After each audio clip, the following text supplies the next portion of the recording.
Fala galera, bom dia, boa tarde, boa noite. Mais uma vez eu repito que eu falo dessa forma porque o episódio é gravado e eu não sei o horário que você está assistindo e eu quero agradar a todos. Brincadeira, não quero agradar todo mundo não. Eu estou aqui hoje com o Ricardo Nogari, um cara sensacional que eu conheci num evento que eu fiz aqui em Londrina para falar sobre o meu podcast e ele é proprietário, sócio proprietário da Richards em inglês corporativo. Como está escrito no Instagram, e eu acredito ser mesmo, a maior do Brasil em inglês corporativo desde 2005. Só que eu não gosto muito de ficar falando das pessoas, porque pode faltar alguma coisa.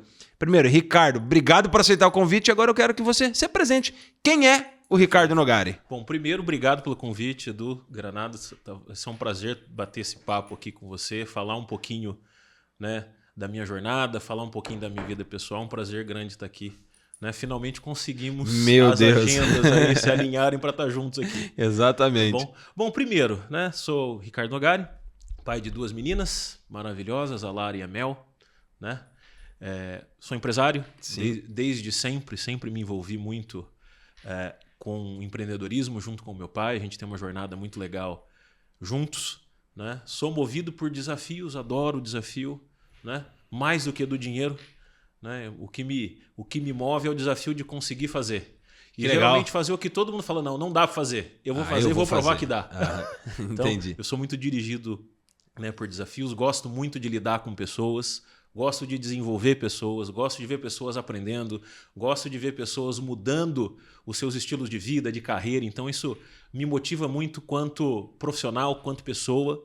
Né? Eu acredito que sem desafios na vida, a vida fica muito sem graça. Fica muito monótona, né? E aí fica chato a vida. Sempre quando eu chego num desafio, eu já estou pensando no próximo. O que eu vou fazer depois? Legal. Então, eu sou dirigido a desafios. Quando você comenta de desafio, eu chego em desafio, eu quero outro, é aquele lance de que o topo não é um lugar para se morar. Exato. Porque a partir do momento que você chega no topo e se acomodou, a tua vida já parou de novo. E o interessante, né? Falando do topo também, é que a gente vê todo mundo querendo escalar o Everest, escalar a Aconcagua. E no alto, o ar é rarefeito. Exato. No ar, o ar é rarefeito. Se você ficar por muito tempo lá, vai acabar o seu oxigênio, você vai acabar indo para onde você não quer, talvez. Certeza, então certeza. É interessante falar isso. E eu acho que já começou, da forma mais legal e da forma que eu gosto, sobre desafios, porque eu sou um cara muito movido a desafios também e é o que mexeu muito com a minha vida durante muito tempo e vem mexendo. Como que é se tornar a maior escola de inglês corporativo desde 2005 e antes ter uma história já no empresariado? Porque antes de 2005 você disse que já tem uma história de empreendedorismo com o teu pai. Então, teoricamente ou efetivamente, você atingiu o topo de algo e naquele momento falou, não é, eu quero ir para o inglês. O que aconteceu nesse caminho? Não, na verdade foi o seguinte, eu comecei muito cedo com meu pai, com 16 anos de idade. Né? Meu pai sempre foi envolvido em negócios imobiliários, em outros desafios e empreendedorismo também. Né? Aos 16 anos de idade eu patenteei. Não sei se você já viu aquelas caixinhas de correio americanas, que o pessoal tem no jardim com aquela bandeirinha do lado, o pessoal põe carta. Sim. Aquela caixinha de correio. Eu patenteei o modelo daquilo aqui, o desenho industrial. Que legal. E com 16 anos eu fiz minha primeira importação.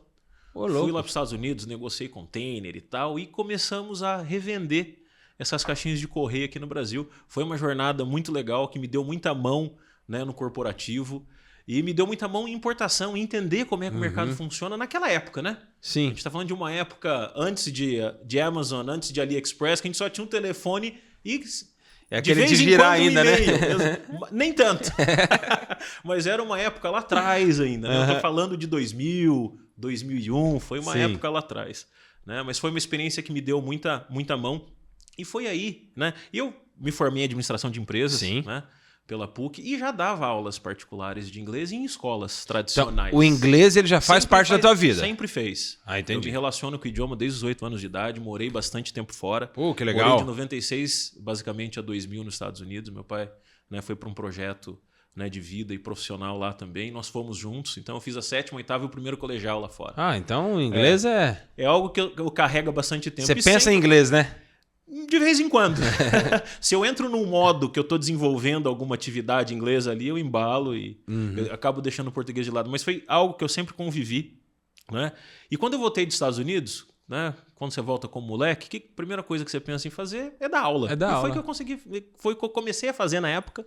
E foi aí que foram surgindo outras oportunidades, né? Aí eu entrei com a patente desse produto do desenho industrial, na NPI, né? Requeremos a patente e a gente, né, começou a importar essas caixinhas lá dos Estados Unidos. Isso foi me dando uma mão muito bacana no corporativo. E eu comecei a dar algumas dicas em algumas empresas de como importar.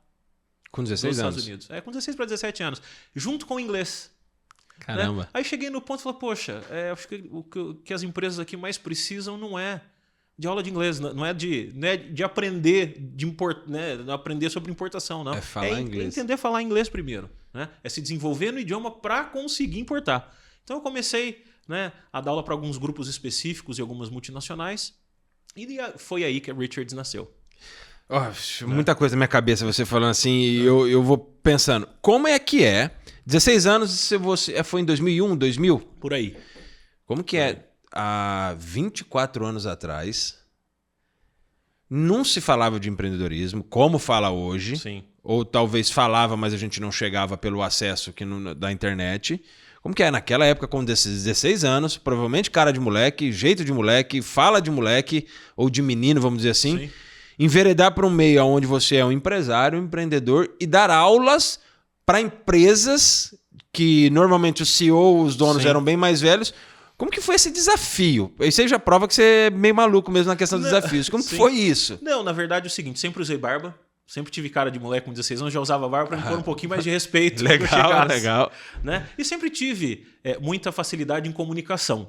Né? E de realmente falar coisas bem pontuais e ser muito efetivo, né, na entrega da comunicação e da informação. Sim. Né? Então eu sempre tive vamos colocar, esse soft skill junto comigo aqui, né? Dentro do meu skill set aqui. Então isso foi algo que me ajudou a impulsionar e sempre mostrando o resultado, sempre ensinando o pessoal como fazer. E as coisas foram, assim, se desdobrando, né? Eu acho que a credibilidade você ganha não através da idade, através do que você consegue entregar. Nossa! Até porque hoje, né, Edu, você vê toda essa molecada que está mexendo no digital aí, é difícil os que passam de 25 anos aí, né? Verdade. A galera é muito capacitada numa idade muito nova.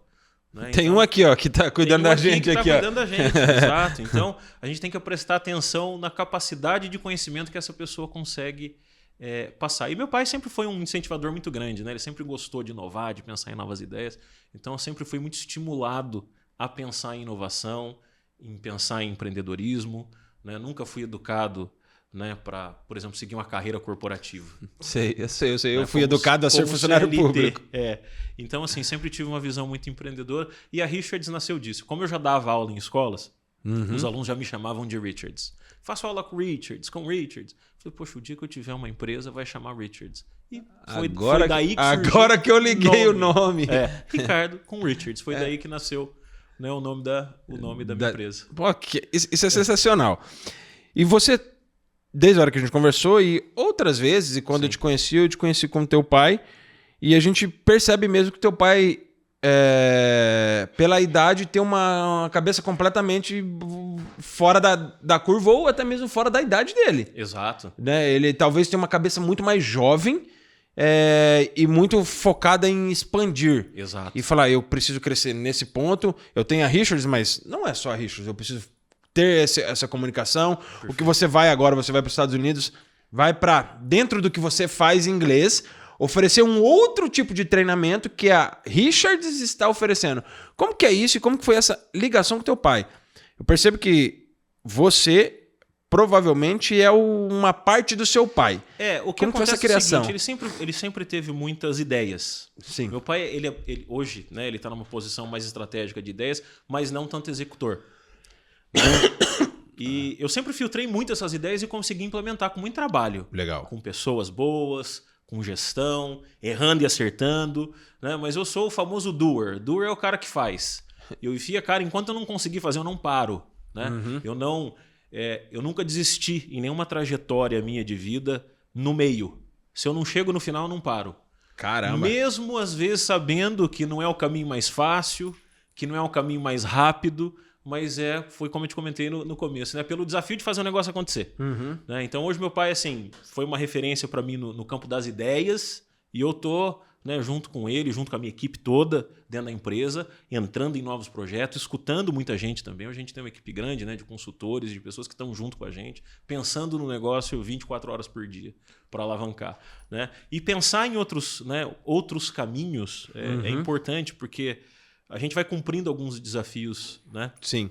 corporativos, que a hora que você chega nele, já é interessante estar com o próximo engatilhado.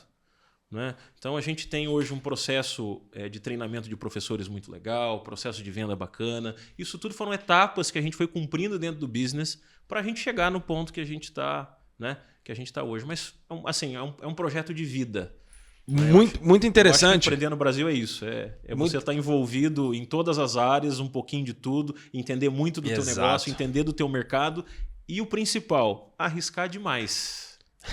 Porque o empreendedorismo não é para qualquer um. Você tem que ter sangue de barata, tem que estar disposto a engolir uns sapos. A engolir sapo, a perder dinheiro, a entender que o caminho não é aquele, que o caminho é esse.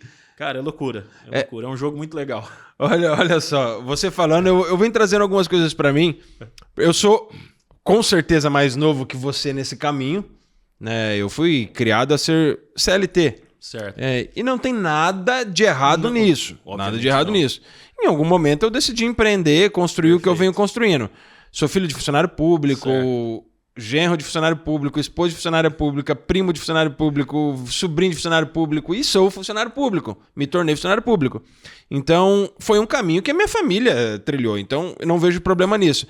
Mas você falou sobre uma coisa que eu gostei, que é a parte executora, que a gente precisa ter, que é você o executor, o teu pai uma parte mais estratégica, é onde talvez a cabeça dele tá lá pensando um monte, você só tá extraindo. Ele pensou nisso aqui, legal, vou fazer isso que ele pensou. Ele pensou isso aqui, vou fazer isso que ele pensou. E um outro ponto é nunca desistir. Você hoje tá, desculpa a pergunta, mas quantos anos? 41. 41 anos, eu tenho 37. Com certeza você já viu pessoas que iniciaram com você em outros processos e desistiram.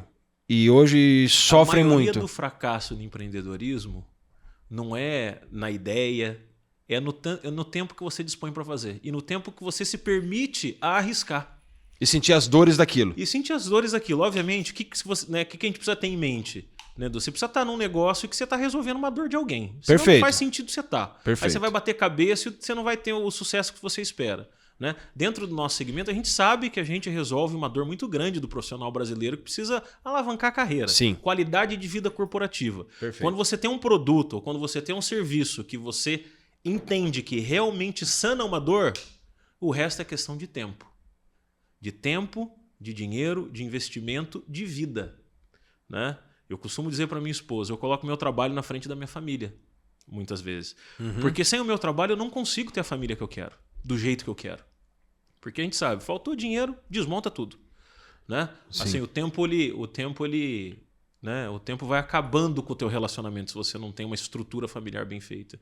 Né? E por muito tempo eu fiz isso. Eu coloquei o trabalho na frente como uma prioridade para, num futuro, né, ter uma vida, né, mais tranquila e dar mais atenção para as minhas filhas e para minha família. Pra minha você esposa. Comentando isso, eu citei o teu exemplo, sem citar o teu nome, para um rapaz que eu mentoro hoje, ele é lá de Curitiba, da Legal. BTK. Esse exemplo que você falou, coloca o trabalho à frente da família, porque esse era o tema da mentoria no dia. Me permita te corrigir, não é uma correção... Assim, eu entendo que você fez e citei o seu exemplo no sentido de que você não coloca o trabalho na frente da família. Minha visão sobre você, no dia que você comentou isso, a gente no escritório lá. Eu entendo que você... Como você falou, esse ano de 2024 foi um ano onde você precisou alavancar. Perfeito. Eu preciso alavancar porque eu tenho a Richards, mas da Richards está nascendo a ideia que você está indo para os Estados Unidos agora para construir 3 meses lá de negociação, de ajuste, para que você faça essa imersão que você vai fazer com seus alunos. Aí, esses 3 meses, eu chego a me arrepiar. Esses 3 meses você vai com a sua família, ou seja, vou trabalhar, vou estar com a família, mas durante esse ano, nós estamos hoje em novembro. Perfeito. Você teve o tempo de qualidade com a tua família? Tive. Porque... Sim, exato. E isso é interessante porque... Eu vou deixar você falar só para falar a ideia que eu tava. Vai lá. Né? Porque tudo estava em agenda. Até às vezes o momento com a família estava em agenda. Porque quando você está com a sua família, creio eu que é 100% com eles. Não Exato. existe telefone, não existe Richards, não existe projeto nos Estados Unidos. Minha filha, minhas filhas e minha esposa. É isso. E eu citei esse exemplo porque ele falou, não, eu tenho que pôr o trabalho à frente da minha família. Eu falei, não é isso. Eu não sei como você... A questão toda é gestão, né? De agenda e tempo, né? Mas foi algo que eu combinei com a minha esposa. Esse ano eu falei para ela, olha, contem menos comigo, né? E ela me ajudou muito nesse processo durante o ano todo. Toma um pouco mais à frente com as meninas que eu tô trabalhando né? Esse ano eu fiz uma média de 14, 15 horas por dia de trabalho. Meu Deus. Foi bastante coisa. Mas foi necessário fazer. Eu não, assim, por questões estratégicas, por planos, por desafios, foi algo combinado. Falei, olha, nós vamos fazer isso e depois nós vamos fazer assim. Então, assim, tudo que eu acho que é planejado, perfeito, né? E que tem um tempo de início e de término, eu acho que é válido, né? Então a gente sempre teve um relacionamento assim muito pautado nisso, né? De o que é trabalho, o que é tempo de família, mas entendendo que o trabalho é algo principal para mim, porque se eu não, e eu cuido de outras famílias, sim, né? A gente tem uma estrutura, né, de comercial, de dependem de você, né? Que dependem de mim também, né? E que assim, que se eu não produzir, eles também não conseguem produzir. Eu acabo fazendo parte de uma cadeia, né? Sendo na parte de planejamento de material, sendo na questão estratégica comercial, eu precisei colocar uma atenção, né, maior, né? Obviamente, hoje delego bastante das minhas funções com pessoas estratégicas e boas. Sim. Né? Acho que esse é um outro ponto importante da gente falar. Né? Tem que estar com as pessoas certas, porque senão a gente fica sobrecarregado e acaba não conseguindo não delegar, dando conta, não delegar. Conta, exatamente. Né? Então, eu acho que assim, tudo que é combinado não é caro. Né? Então é algo que eu levo assim, como uma missão de vida mesmo, né? De transformar pessoas, de cuidar do meu pessoal interno, né? E, obviamente, ter o meu tempo com a minha família. Isso é importante. O que eu gosto do podcast, Ricardo, é onde o podcast me leva. Claro. Você foi falando de algumas coisas, eu já vim vendo um monte de pensamento e assim, para eu falar. No mundo corporativo, a gente precisa entender que tem coisas que só você resolve e tem coisas que você precisa delegar. Claro. Se você for querer resolver aquilo que você pode delegar, você não vai dar conta de nada. E Exato. isso é o que você deixou claro pra gente. Mas eu vou tocar num ponto da família, eu gosto muito de falar disso, que quando você falou, eu combinei com a minha esposa, eu falei pra ela e ela entendeu. Vamos pra Gênesis. Não é bom que o homem fique só. É bom que ele se junte com a sua mulher. Mas a partir do momento que ele sai da sua casa, ele deixa de ser dois, ele passa a ser um. Perfeito. Um só corpo e uma só carne. Perfeito. Então, quando você mostra isso, você mostra essa sinergia sua e da sua esposa. Eu não sou Ricardo e o nome da sua esposa é? Luciana. E eu não sou Luciana. Nós somos a família Ricardo e Luciana. Nós somos Ricardo e Luciana em uma pessoa só, não separado. Mesmo tendo a nossa individualidade biológica, nós somos uma mesma pessoa, onde os seus sonhos têm que ser os sonhos dela. E os sonhos dela têm que ser os seus sonhos. Senão não faz sentido essa união conjugal. Perfeito. Não faz sentido essa união matrimonial. Vamos para Provérbios. A mulher sabe a dificular. Então, o que você tem para falar da Luciana nesse sentido? Não, eu acho assim, ela sempre jogou muito do meu lado, né? Ótimo. Nós sempre fomos muitos amigos, assim, a gente sempre se deu muito bem, né? E a vida, tudo é fase, né? O que eu falo para ela, a vida é feita de fases, vamos aproveitar as fases que nós estamos vivendo. Legal. Eu estou vivendo uma fase que eu preciso colocar mais energia no meu trabalho, né? Você toca desse jeito, olha, eu vou fazer isso, então foi tudo planejado. Toda a nossa vida a gente planejou os filhos, a gente, né, tem um planejamento assim, familiar muito grande. E foi algo que a gente chegou num senso, falando, Ricardo, você precisa colocar essa energia, né? De estar na frente, de fazer, porque se eu não fizer agora, provavelmente não faça mais. Então, assim, ela joga muito do meu lado, né? A gente tem muita cumplicidade nesse aspecto, né? De saber a hora de fazer, a hora de não fazer, a hora de tirar o pé, né? De me apoiar nos meus projetos e me ajudar no backstage, né? Porque a gente sabe que com filhos não é fácil. Tem que fazer toda uma arquitetura para fazer o negócio funcionar. Mas esse ano eu perdi alguns eventos das meninas na escola, enfim, mas foi tudo dentro de um planejado que a gente, né, que a gente colocou como planejamento estratégico para esse ano para fazer o negócio funcionar. Para eu conseguir entregar o que eu precisaria entregar esse ano, a gente passou por um ano de reestruturação de treinamento de professores, de novos materiais, enfim, que eu precisei dar uma atenção estratégica grande para a parte, né, de coordenação, desenvolvimento de material e de professores. E eu gosto de falar disso, e gosto de ver isso quando você e outras pessoas falam, não só da esposa, aqueles que são solteiros falam das pessoas que caminham junto, que em nenhuma construção de negócio você está sozinho. Existem coisas que dependem da sua força, que é o que você teve que demandar. Mas em nenhuma construção de negócio você é sozinho, porque sozinho você vai só até um ponto. Se você não tiver uma base familiar, que eu acredito que dentro da construção de um negócio, e estou trazendo para mim, da construção do negócio que eu estou construindo hoje, é a base familiar. Porque os parceiros de negócio, eles te ajudam, eles te empurram tudo. Mas só aquela pessoa que está lá em casa sabe quando o Ricardo chega aquele semblante carregado, pesado, cansado, estressado. Ela vem cá, meu amor. Não sei como vocês se chamam, mas vem cá, meu amor. Rick, enfim. Exato. Senta aqui, vamos conversar. Como você está? O que aconteceu? E é onde, se você diz que é um cara muito romântico, às vezes um cara muito emotivo, às vezes você chora, às vezes você... E ela, calma, meu amor, respira. É assim, às vezes um negócio que você sabe que ela tá enxergando diferente. É engraçado que também ela é meio estouradinha, tá? Ai, que legal. Então assim, a gente dá umas discutidas e tal, e as meninas às vezes falam, vocês estão brigando? Não estão brigando, estão conversando. É que é normal conversar assim. É normal conversar assim.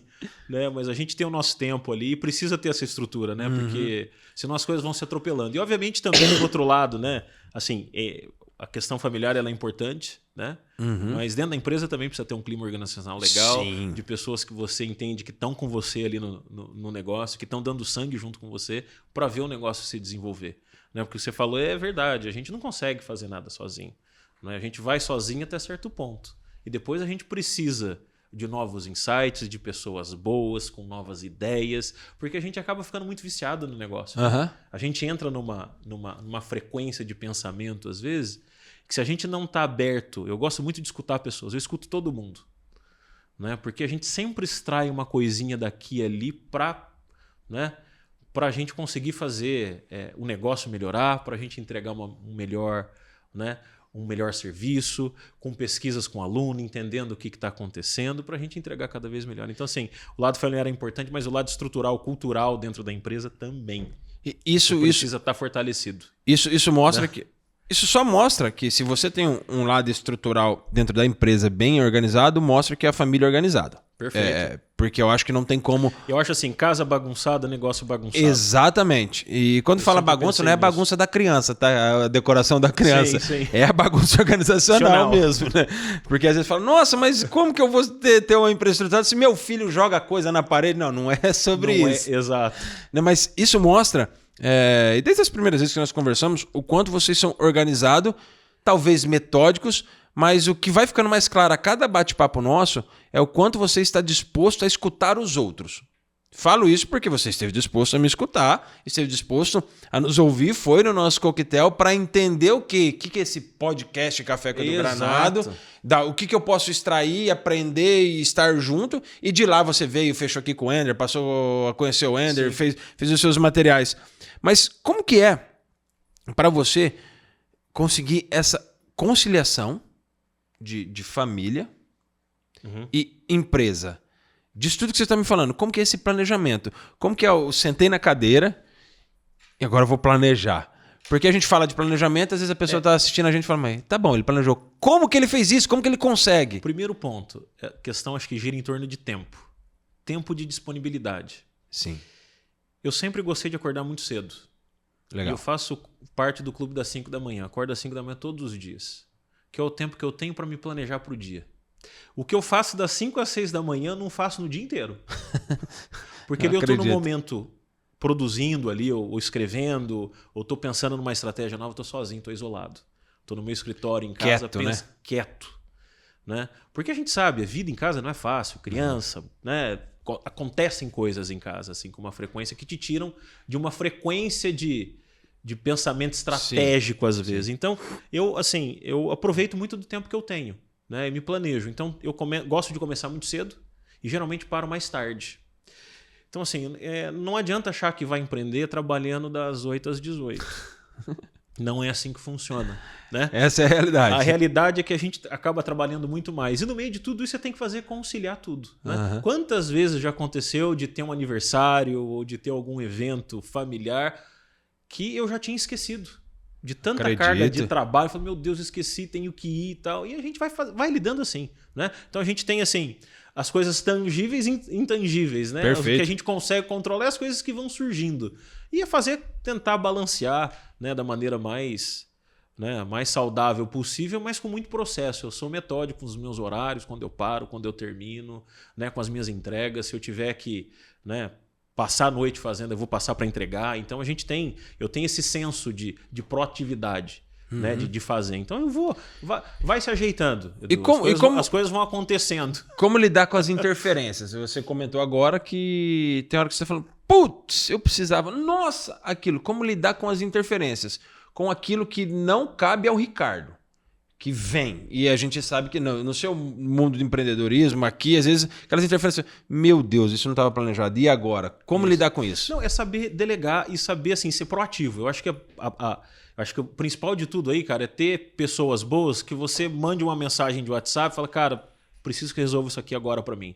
Fulano, deu um pepino aqui, você não consegue resolver? Então, assim, é você trabalhar com proatividade às vezes, né? Às vezes, ao invés de esperar acontecer, já adiantar o que vai acontecer lá na frente para se planejar. Perfeito. Né? Eu vou passar um período fora agora, então a gente está deixando bastante coisa, né? Várias questões corporativas aí já programadas, mas a gente sabe que os contratempos vão acontecer. É aquela coisa, eu paro e faço na hora. Eu nunca deixo nada para depois, porque depois eu vou esquecer de fazer. Né? E eu vivo em cima de agenda, tá tudo planejado aqui na planilha, né? na minha agenda do Google ali, minha vida tá ali dentro. Se não tiver na agenda, às vezes eu pifo. Então, quando acontece uma interferência dessa, você procura observar. Eu preciso resolver já, eu consigo delegar ou abandona. Ou isso aqui não vai me atrapalhar em nada. Exato, acontece. Só veio para tentar tirar a minha atenção. A questão do nosso podcast. Demorou, mas aconteceu. E com um monte de interferência. Com um monte de interferência do meu lado aqui e do teu, mas a gente conseguiu fazer. Verdade. E aquela coisa, cara, é trabalhando por prioridade. Precisa fazer agora? Não precisa? É urgente? Não é? Cara, aí assim, eu acho que é prestar atenção no nível de prioridade que você quer dar pro muito legal. Muito legal isso. Né, ou pro problema, ou pro que tá acontecendo. Cara, aí tentar resolver da melhor maneira possível e entender. Não, isso aqui não é para agora, né? E trabalhar no risco ali às vezes, né? Poxa, isso agora não é importante, eu vou deixar isso para um segundo plano, eu vou deixar isso para um outro semestre ou para uma outra ocasião, enfim, cara, e ajeitando a agenda assim. Eu tenho uma pessoa que também me ajuda a montar a agenda, então isso dá uma... Facilita, né? Uma respirada. Ajuda bastante, cara, ajuda bastante. E você falou sobre prioridade, e você disse que tem uma equipe. Não liga minha cabeça bagunçada não, tá? Ainda bem que é em português. Se fosse em inglês, tava feio o trem aqui pra mim. Né? Você falou sobre prioridade e você falou da sua equipe. Como que é o brainstorm? A questão das ideias que você disse que gosta de escutar e como você seleciona prioridades sua e da empresa lá dentro, junto com a sua equipe. Como que é essa questão? Você tem uma reunião semanal, uma reunião quinzenal que você traz, galera... ideias. Cara, a obrigação de vocês agora é me dar ideia. O tempo inteiro. Né? Inclusive é uma frase do Jack Welch que ele fala o seguinte, que a empresa que não está pronta para inovar está prestes a falir. Para pensar em inovação o tempo inteiro. Então, assim, obviamente eu escuto todo mundo, algumas ideias são boas, outras não. E outras ideias que eu imagino que são incríveis, não funciona. Eu jogo para minha equipe e eu só falo, Ricardo, isso aí não vai dar certo, não. E a gente testa. O que eu falo para minha equipe é o seguinte, a gente só vai saber se der certo se a gente fizer. Eu prefiro me arrepender de um negócio que a gente fez e não deu certo, do que eu ficar no campo das ideias imaginando como é que seria aquilo se tivesse dado certo. Perfeito. Então, assim, todas as ideias que a gente identifica como viável, a gente aplica. Inclusive, né, dentro da nossa estrutura de ensino. Né? Porque a gente sempre tem... vamos colocar assim, pontos de visão diferentes. Quando você joga algo para uma reunião, é uma reunião de condomínio, né? Sim. Você vai com uma ideia incrível lá para o condomínio onde você mora e o pessoal acha que não é tão legal assim. Né? As pessoas pensam diferente. Mas é interessante quando você tem uma ideia e a gente consegue adaptar aquela ideia dentro e testar a ideia e tentar validar. Vários projetos que a gente fez na Richards não funcionaram. Um monte. Mas vários funcionaram. Né? E a gente... Né? E algumas pessoas só focam que não funcionou. Poxa, o Ricardo tem uma ideia que não funcionou. Mas hoje eu tenho uma equipe que pensa, fala, nossa, a ideia que nós tivemos aqui em conjunto funcionou. Então eu gosto de colocar a galera para participar junto comigo. Porque a ideia vai modelando. A ideia do negócio que você tinha fica muito melhor. Porque você pega um insight aqui, um insight ali, alguém te fala alguma coisa, e fala, pô, se a gente fizer isso, e a gente vai melhorando a ideia. Né? A gente tem reuniões com bastante frequência com a equipe de comercial, com a equipe pedagógica, com os professores, para a gente ficar se realinhando o tempo inteiro. É algo que a gente não para. Independente do tempo de casa que os professores têm lá, cara, tá todo mundo treinando. O tempo inteiro. A gente está em alto treinamento, todo mundo em alerta. Né? O que dá para a gente fazer para melhorar? Sempre tem algo para trabalhar. Sempre existe um ponto de melhoria em tudo. Você falou do treinamento. Eu trago isso... Você falou agora e falou nos bastidores. Qual a importância de estar treinando sempre? Porque você, nesse mundo do inglês, já deve ter encontrado o professor que fala, eu falo inglês há 10 anos, eu isso, eu aquilo, eu isso, sempre o eu. Eu não preciso mais treinar porque eu morei 15 anos nos Estados Unidos, assim. Morei na Inglaterra, morei na Austrália, que diz que é o inglês mais difícil, né? Como que é você...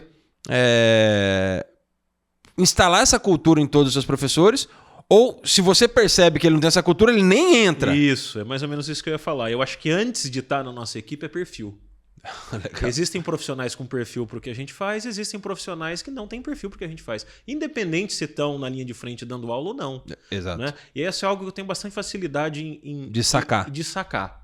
Né? Eu, como lido com pessoas há muito tempo, com volume grande de pessoas, em 5 minutos você traça o perfil de alguém.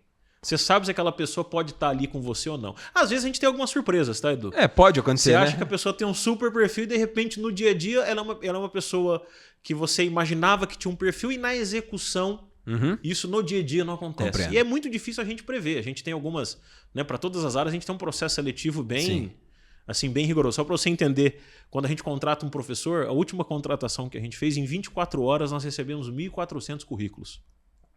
Que nós tivemos que analisar todos. 1.400 currículos. Meu Deus. A gente está dentro de um nicho de mercado que a galera quer entrar, professor de inglês, quer aprender como faz. Né? Mas não é todo o perfil que serve para nós. Né? Eu costumo dizer para minha equipe, aqui não tem nenhuma estrela. E eu me coloco junto. Eu não sou nenhuma estrela. Eu estou aqui também para aprender. O dia todo eu aprendo com os meus professores, eles aprendem comigo. Nós estamos ali para trocar.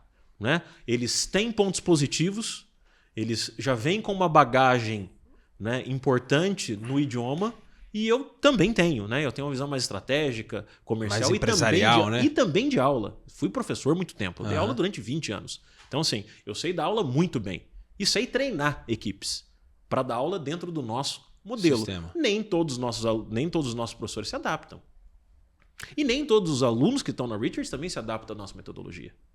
Né? Nem tudo é para todo mundo. A gente não está nesse segmento para agradar todo mundo. A gente está para entregar o que a gente acredita que funciona para a parcela que está disposta a estar aqui com a gente. A gente vê resultados incríveis. Viver aquilo, né? E você tem uma noção de quantos % de aproveitamento tem das pessoas que fazem o treinamento, que fazem aula com a Richards? Cara, a gente tem gráfico para tudo. A gente tem uma sala no nosso comercial. Que é só gráfico. Cara, é só gráfico, é só dashboard o tempo inteiro de tudo. Eu gosto muito de analisar números. Porque assim, se você não analisa os números que você tem de tudo, ou no financeiro, exato, até das faltas dos alunos, tudo a gente tem que analisar. Porque é ali que você vai extrair o dado para você projetar qualquer coisa. Né? Não adianta a gente ficar com achismo. Eu acho que isso aqui dá certo. Não, eu vou fazer desse jeito aqui, eu nem sei quanto é que eu vendi, mas olha, eu vou tocar desse jeito aqui que eu acho que funciona. Cara, isso não funciona. A gente vai entrar agora, né, na semana que vem, dentro de um planejamento estratégico que a gente já vem desenhando para 2025. Né? E quando eu falo estratégico, não é estratégia comercial, não é estratégico quanto a empresa inteira. Vai dar uma mexida grande. Cara, tem que olhar números. Só para você ter uma ideia, a gente analisa os nossos números aqui o tempo todo e todo dia. A gente tem um dashboard lá que é automático, cara. Isso é bolsa de valores, fica marcando Entrou, tudo. vai marcando o gráfico tudo bonito ali. lá. O que a gente vê? Alunos que estão aqui com a gente que desistem do nosso treinamento por metodologia, 2%. Ou menos de 2%, dependendo do mês.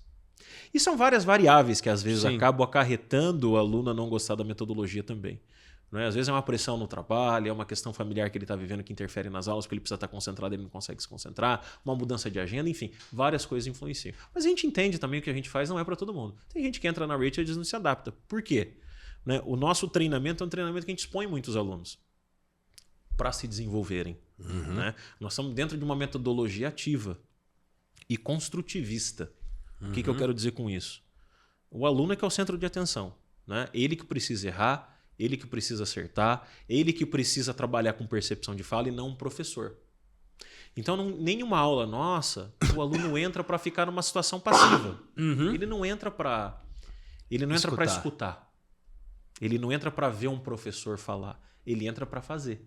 E tem muita gente que não gosta de se expor, que não gosta de errar na frente dos outros, que se sente desconfortável. E é justamente isso que a gente precisa trabalhar, porque o corporativo é isso, cara. Você não vai entrar em nenhuma reunião corporativa com 1 ou 2, não. Você vai entrar com mais gente num time, numa reunião global, que você vai ter que se expressar, que você vai ser indagado no meio de um coquetel. Exato. Então, assim, cara, tem que estar preparado para esse tipo de jogo. E nem todo mundo tá, né? Então, assim, a gente entende que o que a gente faz funciona muito bem, a gente já tem uma metodologia validada de anos. Né? Obviamente, a gente vem num contínuo de desenvolvimento, crescimento e de desenvolvimento que a gente nunca parou. Né? Até o Paulo às vezes me pergunta, né? Meu pai me pergunta, pô, quando é que isso aí vai acabar? Eu falei, não sei se vai acabar. Porque a gente sempre está pensando em alguma coisa nova. Sempre surge alguma coisa, sempre surge um material. Hoje cedo, antes de vir para cá, vi um material que eu achei fantástico. Já entrei em contato com o meu coordenador e falei, cara, precisamos ter isso aqui no nosso material para os alunos debaterem. Não, beleza, já vou colocar a equipe aqui para preparar. Eu falei, cara, toca isso que eu acho que é muito bacana para a gente tocar agora no final do ano. Quer dizer, tem muita coisa legal que a gente... Assim, então, é uma máquina de ideias. Se abrisse a sua cabeça, provavelmente vai ver umas engrenagens trabalhando, algumas saindo fumaça, pensando. O tempo inteiro. Eu fico pensando no negócio o tempo inteiro. Né? Então, assim, as ideias vão surgindo. Umas boas, outras ruins, e as coisas vão se modelando e vão acontecendo. Você falou que é uma metodologia construtivista, um método ativo. Vamos pegar a pessoa que vos fala. 0, analfabeto em inglês. Tá. Analfabeto em inglês. Perfeito. Eu acredito que eu posso me tratar assim porque eu não entendo quase nada. Perfeito. Cheguei lá, quero começar. Como é o início comigo? Eu já vou... Assim, medo de se expor? De se expor não, né? Pelo amor de Deus. Me expor, né? Pelo amor de Deus. Não corta, deixa assim que precisa ver. Precisa ver que a gente erra. Medo de me expor, eu não tenho, viu só? Foi tudo pensado. Foi de propósito. Eu não tenho essa preocupação com me expor. Certo. Não tenho. Como que você vai chegar pra mim e falar, Eduardo, bora. O inglês é assim, o que eu começo a fazer? Primeira coisa é mudar o jeito de pensar. Pensar em inglês? Não, de pensar em relação ao inglês. Ah, entendi. Porque, assim, a gente foi educado a vida inteira aqui no Brasil. Olha o nosso sistema educacional, como é deficiente. Nós fomos educados dentro das escolas, dentro do nosso sistema educacional padrão. Sim. A estudar, decorar, fazer prova e esquecer. Exatamente. O nosso nível de conhecimento geral acaba ficando muito baixo, porque a gente só decora e não experimenta. Aonde é que a gente aprende e onde a gente se desenvolve? Fazendo, colocando a mão na massa. O que a gente vê da galera, né, que sai de faculdade? Eu me coloco nessa posição também. Eu terminei um curso de administração de empresas e fui aprender a trabalhar batendo cabeça. Exatamente. Fui aprender sobre o mercado, fui aprender sobre estratégia, fui aprender sobre como negociar, fui aprender a me comunicar fazendo, não estudando. O brasileiro tem em mente que ele precisa estudar inglês para se tornar fluente. O que o brasileiro pensa, Edu? Livro e gramática. Exato. E estudo. E não é. O idioma é treino. Fala melhor quem treina mais. E hoje não dá para dar desculpa que não tem como treinar. Hoje tem um zilhão de ferramentas legais para usar. Precisa saber que ferramentas usar. Então, assim, primeiro é virar a chave. Como é que eu enxergo o idioma? Porque a maioria dos brasileiros, principalmente os profissionais brasileiros, que é nosso segmento, né, no corporativo, cara, o pessoal, a gente chama internamente de sequelado. O pessoal chega machucado até nós. Sim. Porque, cara, é uma vida, às vezes, de tentativa e erro. De passar por escolas, por professores particulares, por imersões, por intercâmbio, com nível não esperado. E por último, você sabe o que a gente vê muita gente fazendo? Terapia. Achando que tem algum bloqueio com o idioma. Porque chega num ponto empresarial que a carreira dele fica estagnada. Sim. Ele tem a capacidade técnica completa para avançar, mas ele não consegue por causa do idioma. O idioma é uma barreira, né, para ele deixar de ser um gerente e virar um diretor. E ele não consegue romper essa barreira. Por quê? Ele acha que é difícil, ele acha que é complicado, porque ele já tentou várias vezes e ele não consegue. Né? Então a gente faz uma espécie de uma terapia com os alunos em alguns pontos para eles entenderem. Inclusive esse sábado eu vou dar uma aula sobre isso para os nossos alunos. No sábado agora pela manhã. Falando sobre isso. Ensinando os alunos a como pensar em relação ao idioma. E o que fazer dentro de um plano de ação para se desenvolver. Porque não adianta ficar na ideia, não, agora eu mudei. Vários profissionais nos falam isso, Edu. Agora eu mudei, eu parei de falar que eu odeio e comecei a falar que eu gosto. Tá, mas o que você está fazendo? Falar uma coisa falar é diferente de executar executar. É outra. O idioma é fácil, estrutura gramatical é simples, o mundo inteiro não fala inglês porque americano fala e porque toca na música, não, porque é realmente fácil. Né? É o idioma mais fácil do mundo para se aprender estruturalmente. É muito lógico, né? O idioma ele é muito lógico. E depois que você entende como é que ele funciona, porque isso ninguém te fala aí fora. Tá? Em qualquer curso que você compra, ninguém fala como é que o idioma funciona. A gente tem uma aula pronta dentro da nossa plataforma de conteúdo que a gente fala da regra. Não é muito mais fácil jogar um jogo de tabuleiro quando você entende a regra? Sim. Você não consegue desenhar estratégias melhores. Louco. Você pensa melhor. Planejar suas ações. Você pensa melhor. Antecipa. É o que a gente faz com os alunos. A gente tem um ciclo de aulas que estão dentro da nossa plataforma, que é exclusivo para os nossos alunos, que chama Abrindo a Caixa Preta. A chave do idioma mais fácil do mundo. Que legal. A gente tem ali pelo menos 2, 3, 4 horas, né, de conteúdo só explicando como é que o idioma funciona, sem falar uma palavra gramatical. Fala, galera, o caminho é esse, o presente funciona desse jeito, no passado é assim, no futuro é assado, eles pensam desse jeito, para fazer pergunta tem que fazer assim.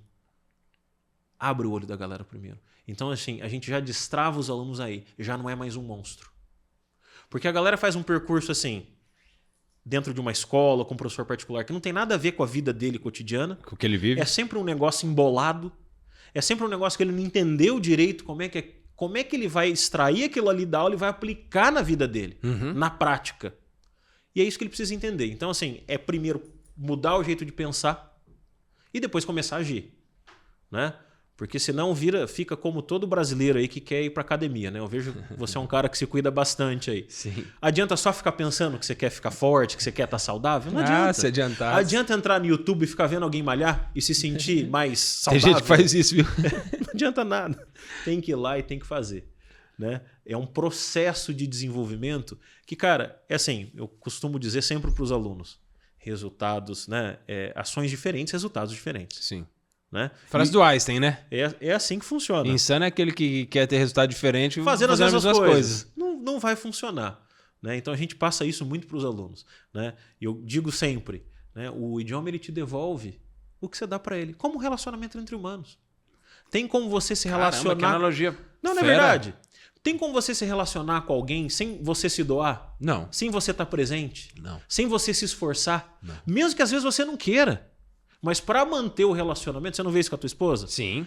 Tem coisas que você não concorda que ela faz. Mas, pô, eu tenho que estar aqui junto, eu tenho que lutar. Eu preciso estar aqui. Eu preciso estar aqui. Né? No bom e no ruim. O idioma é assim também. Você precisa estar ali junto. É todo dia que você quer ir na academia? Você chega lá e fala, meu Deus, que vontade que eu tava de malhar hoje. É raro os dias que eu quero ir. Eu não dormi de ansiedade para estar aqui hoje malhando. Não é assim que funciona. Né? E os alunos precisam entender isso. Né? Os profissionais brasileiros precisam entender isso. Porque tem uma máxima aqui agora no Brasil. Né? Eu sou brasileiro, não desiste nunca. O brasileiro é o primeiro que desiste. Qualquer obstáculo que ele põe na frente, ele para. Fala, não vou nada. Não vou, eu prefiro ficar quieto aqui, acomodado. E muitas vezes esperando, sabe o quê? Alguém fazer por ele. Opa! E no meio corporativo, você sabe o que os profissionais esperam? Que a empresa vai resolver o problema para ele. A empresa não está ali para resolver o problema de ninguém. A empresa está ali, você está cumprindo uma missão ali dentro para resolver um problema da empresa, não a empresa resolver o teu. Sim. O que eu falo para os alunos é o seguinte, se capacite. A empresa está te dando esse tempo que você está aqui dentro, passando esse período sendo remunerado, aproveite o tempo que você tem e corre atrás do prejuízo, porque dá tempo. Porque a hora que a empresa sentir que você não está... Não serve mais? Não serve mais, acabou. O jogo corporativo ele é assim, ele é claro. Né? As posições são claras. E a galera acaba ficando com a carreira estagnada. Então, assim, pensar diferente é o que faz a diferença para se tornar fluente. Pega o perfil de quem fala inglês, Edu. Para pensar. Verdade. E eu peço para os nossos alunos fazerem essa reflexão. Verdade. Sempre. Olhe em volta de você quem fala.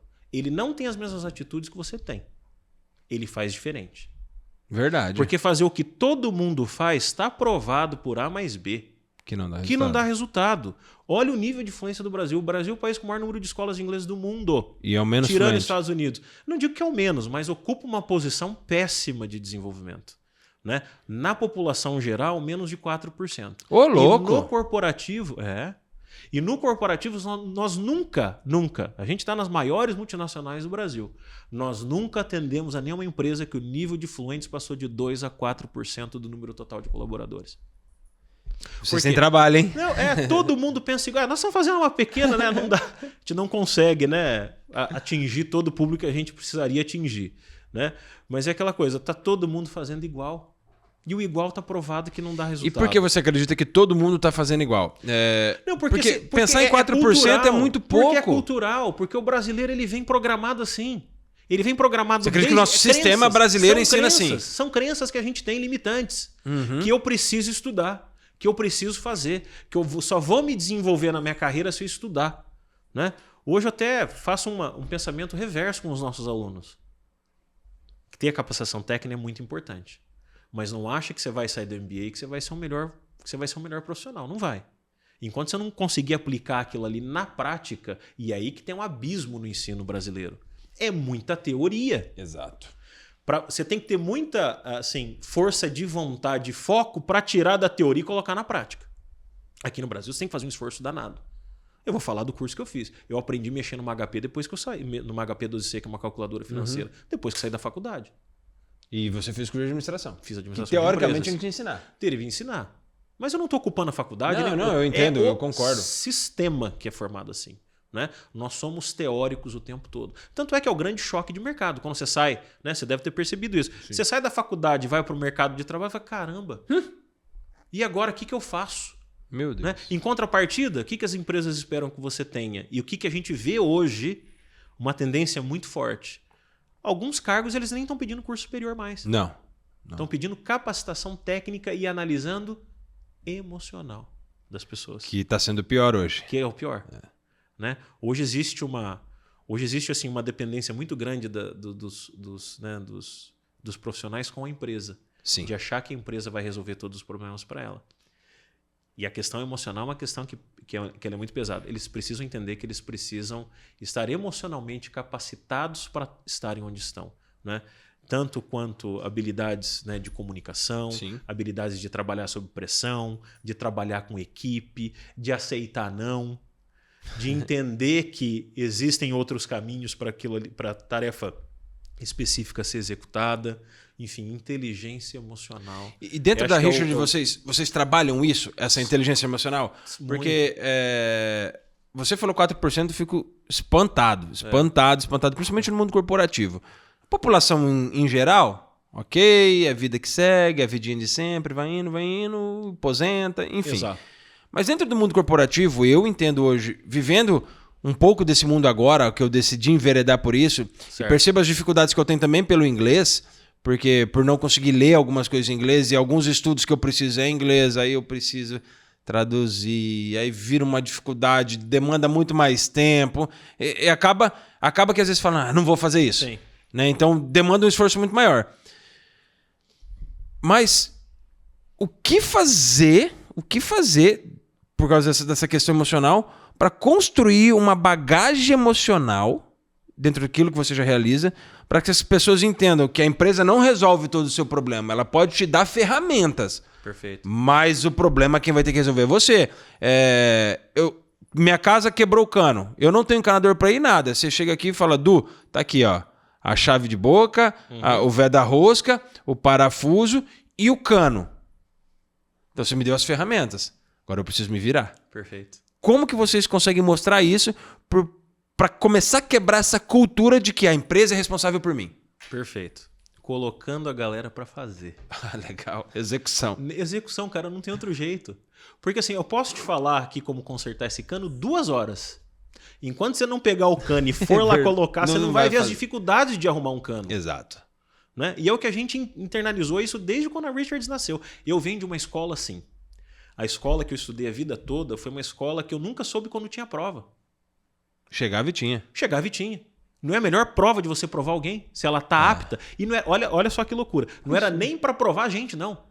Era para provar se o professor tava ensinou direito. Porque você entende que a partir do momento que você se capacita para uma prova, você estuda para uma prova, você está falseando um resultado de conhecimento? Pô, eu estudei, decorei e fiz. Caramba, nunca parei pra pensar assim, mas é sensacional. Será que realmente eu tive retenção disso? Porque era para eu estar sabendo. Eu não precisava voltar. Ele não precisava voltar aqui para estudar, para fazer. Você está entendendo? Então, assim, a gente pensa muito em execução.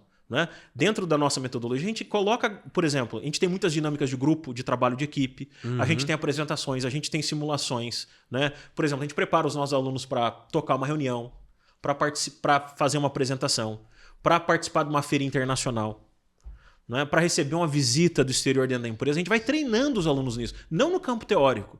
A gente até tem um pouco de teoria, mas terminou a teoria, o que a gente vai fazer agora? Nós vamos treinar, nós vamos colocar a mão na massa. Para fazer o negócio acontecer, senão não acontece. Não existe outro jeito de aprender a falar a não ser falando. Não adianta nada você ficar estudando se você não está treinando fala. Porque pensar uma coisa, mecanizar a fala é outra conversa. Porque o que eu percebo de dificuldade é isso, eu estou trazendo para mim. Sim. Eu vejo as pessoas falando... Vou tentar falar aqui, igual a gente tem a frase normal, the books on the table. Eu não sei nem se eu falei correto, the books on the table. Isso aí. Fish, né? Peixe, que eu brinco, eu nem sei, nem me confundo. A questão do contar, 1, 2, 3, é free. Tá. Então, essas coisas que a gente precisa pronunciar. Eu, muitas vezes, por não falar, falo, mas qual que é a pronúncia certa desse trem aí? Como que faz? Você acha que as pessoas se bloqueiam por causa desses pequenos detalhezinhos, que, como você disse, que é a língua mais fácil, a gente se bloqueia por causa desses pequenos detalhes? Como que é essa doideira, essa loucura? Primeira coisa que a gente fala para os nossos alunos, sabe qual que é? Feito é melhor do que perfeito. Massa. Tem que fazer, porque é processo. Ninguém aprendeu a andar de bicicleta sem cair. Ninguém aprendeu a nadar sem engolir um pouquinho de água. Ou bastante. É processo natural de desenvolvimento, ao menos que você seja uma pessoa 1 em 1 milhão fora da curva. Esses dias eu recebi um videozinho pelo meu Facebook de um bebê de 1 ano e 7 meses tocando Chopin no piano. Ô, louco. Mas é diferente. Uma naturalidade absurda. Mas isso a gente está falando de 1 em quantos milhões? O processo natural é errar. Bastante. Para parar de errar e aprender com os erros e começar a acertar. E idioma é igualzinho. Quantas bolas fora eu já dei, cara, morando lá fora? Eu tenho um zilhão de histórias aqui para contar de coisas que eu já fiz. Eu fiquei lavando a cabeça lá nos Estados Unidos 1 mês com um detergente, achando que era shampoo. Porque eu não conseguia ler o rótulo. Porque estava escrito assim no rótulo, extra body, né? Mas extra body é extra corpo. O que eu imaginei? Eu li o rótulo e falei, poxa, além de shampoo, é sabonete. E tava me lavando com aquilo. E extra body, na verdade, era o tamanho da embalagem. Que era tamanho extra, era o tamanho. E body pode ser o corpo da embalagem, não o meu corpo. Putz, eu ia me baralhar lá também. E via que o cabelo tava ficando ruim. Isso e todo mundo em casa. Até que um amigo do meu pai falou, vocês estão lavando o cabelo com detergente? Eu fui mostrar para ele o shampoo, né? Falei, o shampoo que tá com algum problema, essa água. Falei, não, isso aqui é detergente. E vinha numa embalagem igualzinha. De shampoo. O shampoo chamava Dove. Nossa. Falei, gente, não é possível. Né? Então, assim, a gente vai aprendendo com erro. Isso sabendo inglês já. Isso sabendo inglês. Né? Sabendo inglês. E na escola, quando eu entrei lá, dei um monte de bola fora. Né? Eu lembro que o primeiro dia de aula meu, eu tinha 12 anos, 12 para 13. Entrei na aula pelo fundo, que eu cheguei atrasado. E a professora falou alguma frase, eu queria saber até hoje o que ela falou. Mas ela me fez uma pergunta, eu respondi alguma coisa que não tinha nada a ver. Eu respondi um yes ou no que não tinha nada a ver com a pergunta. A molecada já virou a cabeça para trás. Nossa, quem que é esse maluco? Quem que é esse maluco? Então, assim, os alunos precisam entender que é parte do processo, né, de errar e acertar. E tá disposto a isso, porque eu acho que é isso que eu acho que mais conta. Porque o que a gente vê hoje no corporativo? A galera fugindo, cara. Tem uma reunião, a galera vaza. Chega alguém de fora, o pessoal não encara. Tem que começar a encarar. Porque a gente só vai melhorar fazendo e tempo de exposição. Né? Você me falou que você tem bastante dificuldade com o inglês e tal, mas quanto de energia você já colocou na tua vida? Nenhuma! Mas você entende que você vai ter dificuldade naturalmente? Eu falo isso, mas assim... É a mesma coisa que você me falar do futebol. Ricardo, você joga bem futebol? Você tem bloqueio? Eu chego pra você, eu não consigo jogar futebol, mas é óbvio que eu não consigo. Nunca jogou? Não, eu falo assim do inglês, mas eu sou consciente de que eu não tenho esforço nenhum. Eu sou piloto de avião também por hobby. Cara, é tempo de voo. Você vai pilotar bem? Pilotando bastante. Você vai, né, se comunicar bem em inglês? Falando bastante. Você vai gravar um podcast melhor? Gravando bastante. Não tem jeito. Você vai se comunicar melhor? Se comunicando. Eu lembro a primeira palestra que eu dei numa multinacional, eu tremia. Aquilo eu não via a hora de acabar.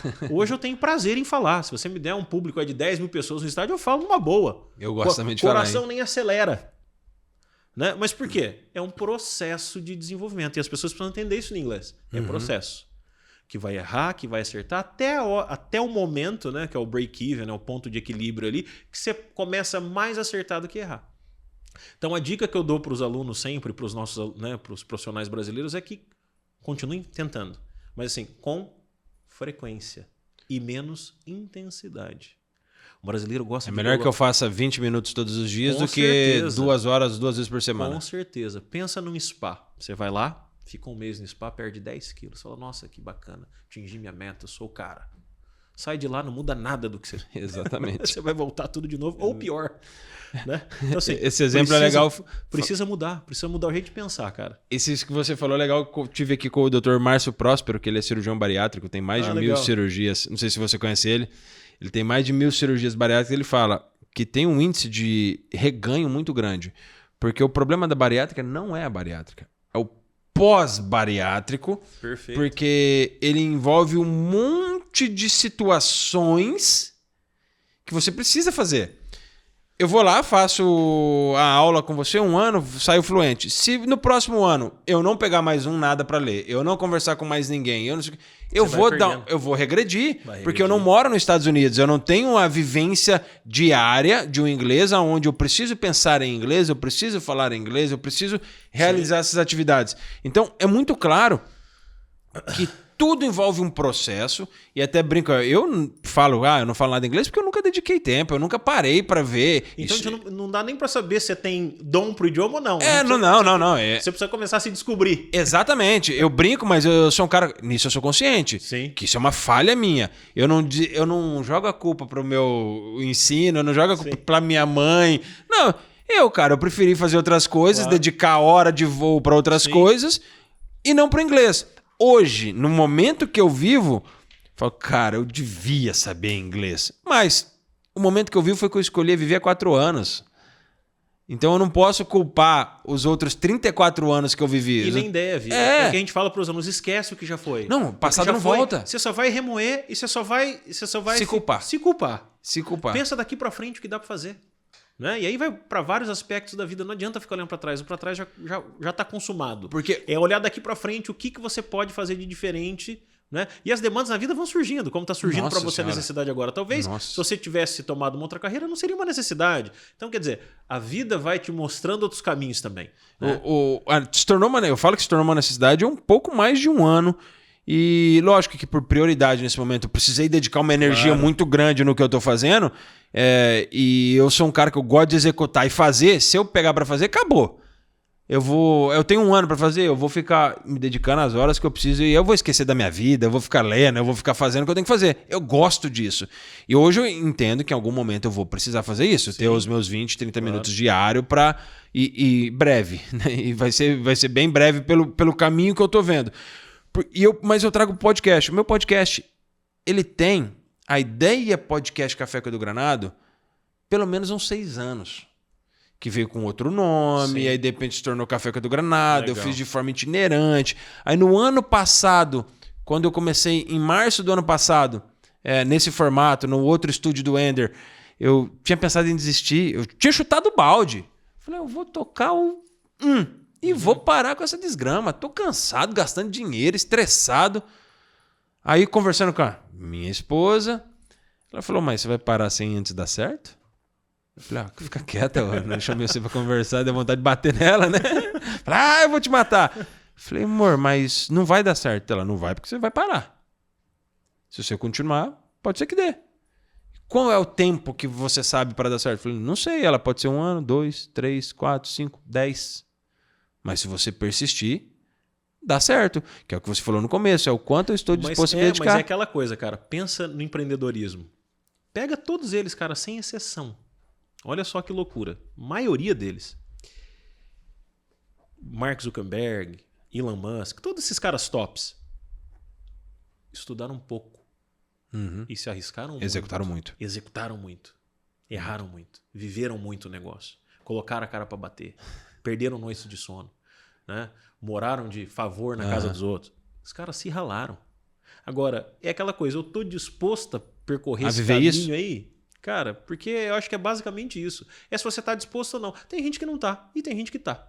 Né? Assim, o grau de dificuldade ele é grande em qualquer segmento, cara. Sim, qualquer sim. coisa que você for fazer. A questão dos teus podcasts aí, cara, é se manter. É ter visão, é se manter sereno e, cara, e colocar como foco. E falar, eu vou fazer, né? Dando certo ou dando errado. O Elon Musk é um exemplo disso, né? Olha onde esse cara... O que ele esse tá cara fazendo. O que ele tá fazendo? O que ele tá fazendo? Né? Agora, muita gente pensa, pô, esse cara é um maluco. É um maluco, mas é um maluco com dinheiro e tá fazendo. Né? Tem a galera que gosta, tem a galera que não gosta. Independente se você gosta dele ou não, cara, ele tá aí. Né? Ele tá fazendo o negócio acontecer, ele tá colocando as ideias dele em prática de coisas que as pessoas acharam que eram absurdas. É porque isso é uma frase clichê, né?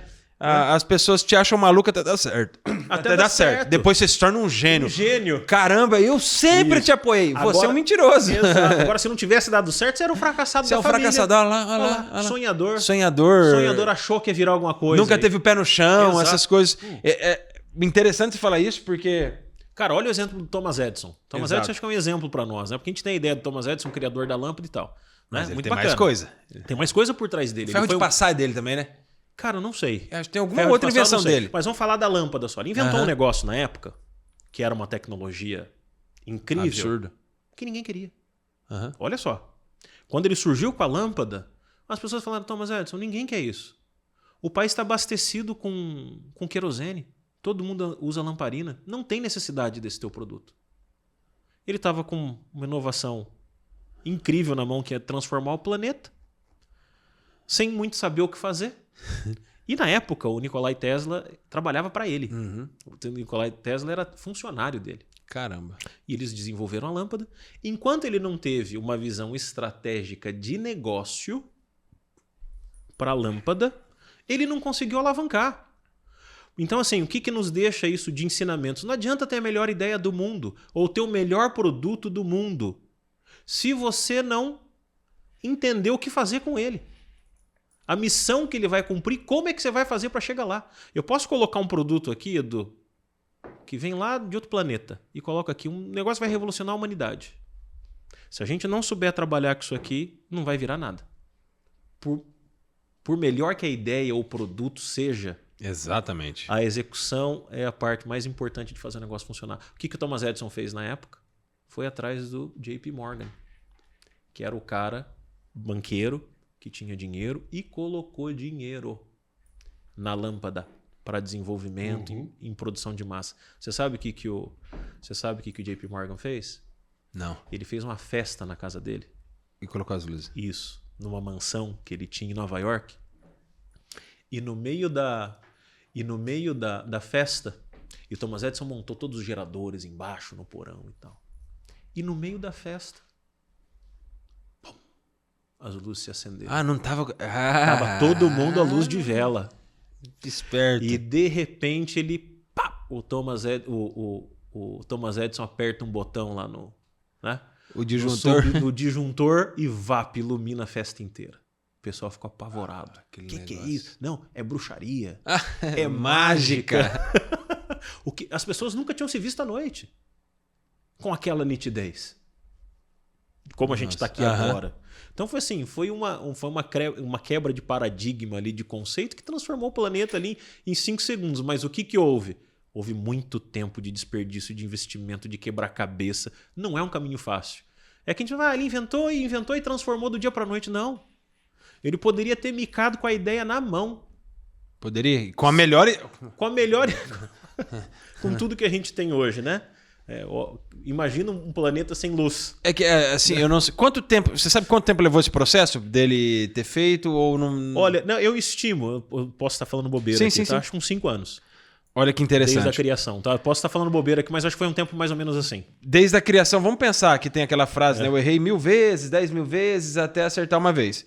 Então, até ele criar a lâmpada, teve um processo anterior ainda. Com certeza. Aí, desse processo dele mostrar e falar, mas ninguém precisa disso, o país tem querosene e tal. Até ele criar isso, foi um tempo. Depois que ele tomou esse não, ele precisa achar o banqueiro. O isso banqueiro é uma história investiu. de vida que o cara investiu. Exatamente. Vamos 15, pegar 20 anos. o Albert Einstein. Exato. Para ele comprovar as teorias dele, ele demorou mais de 20 anos.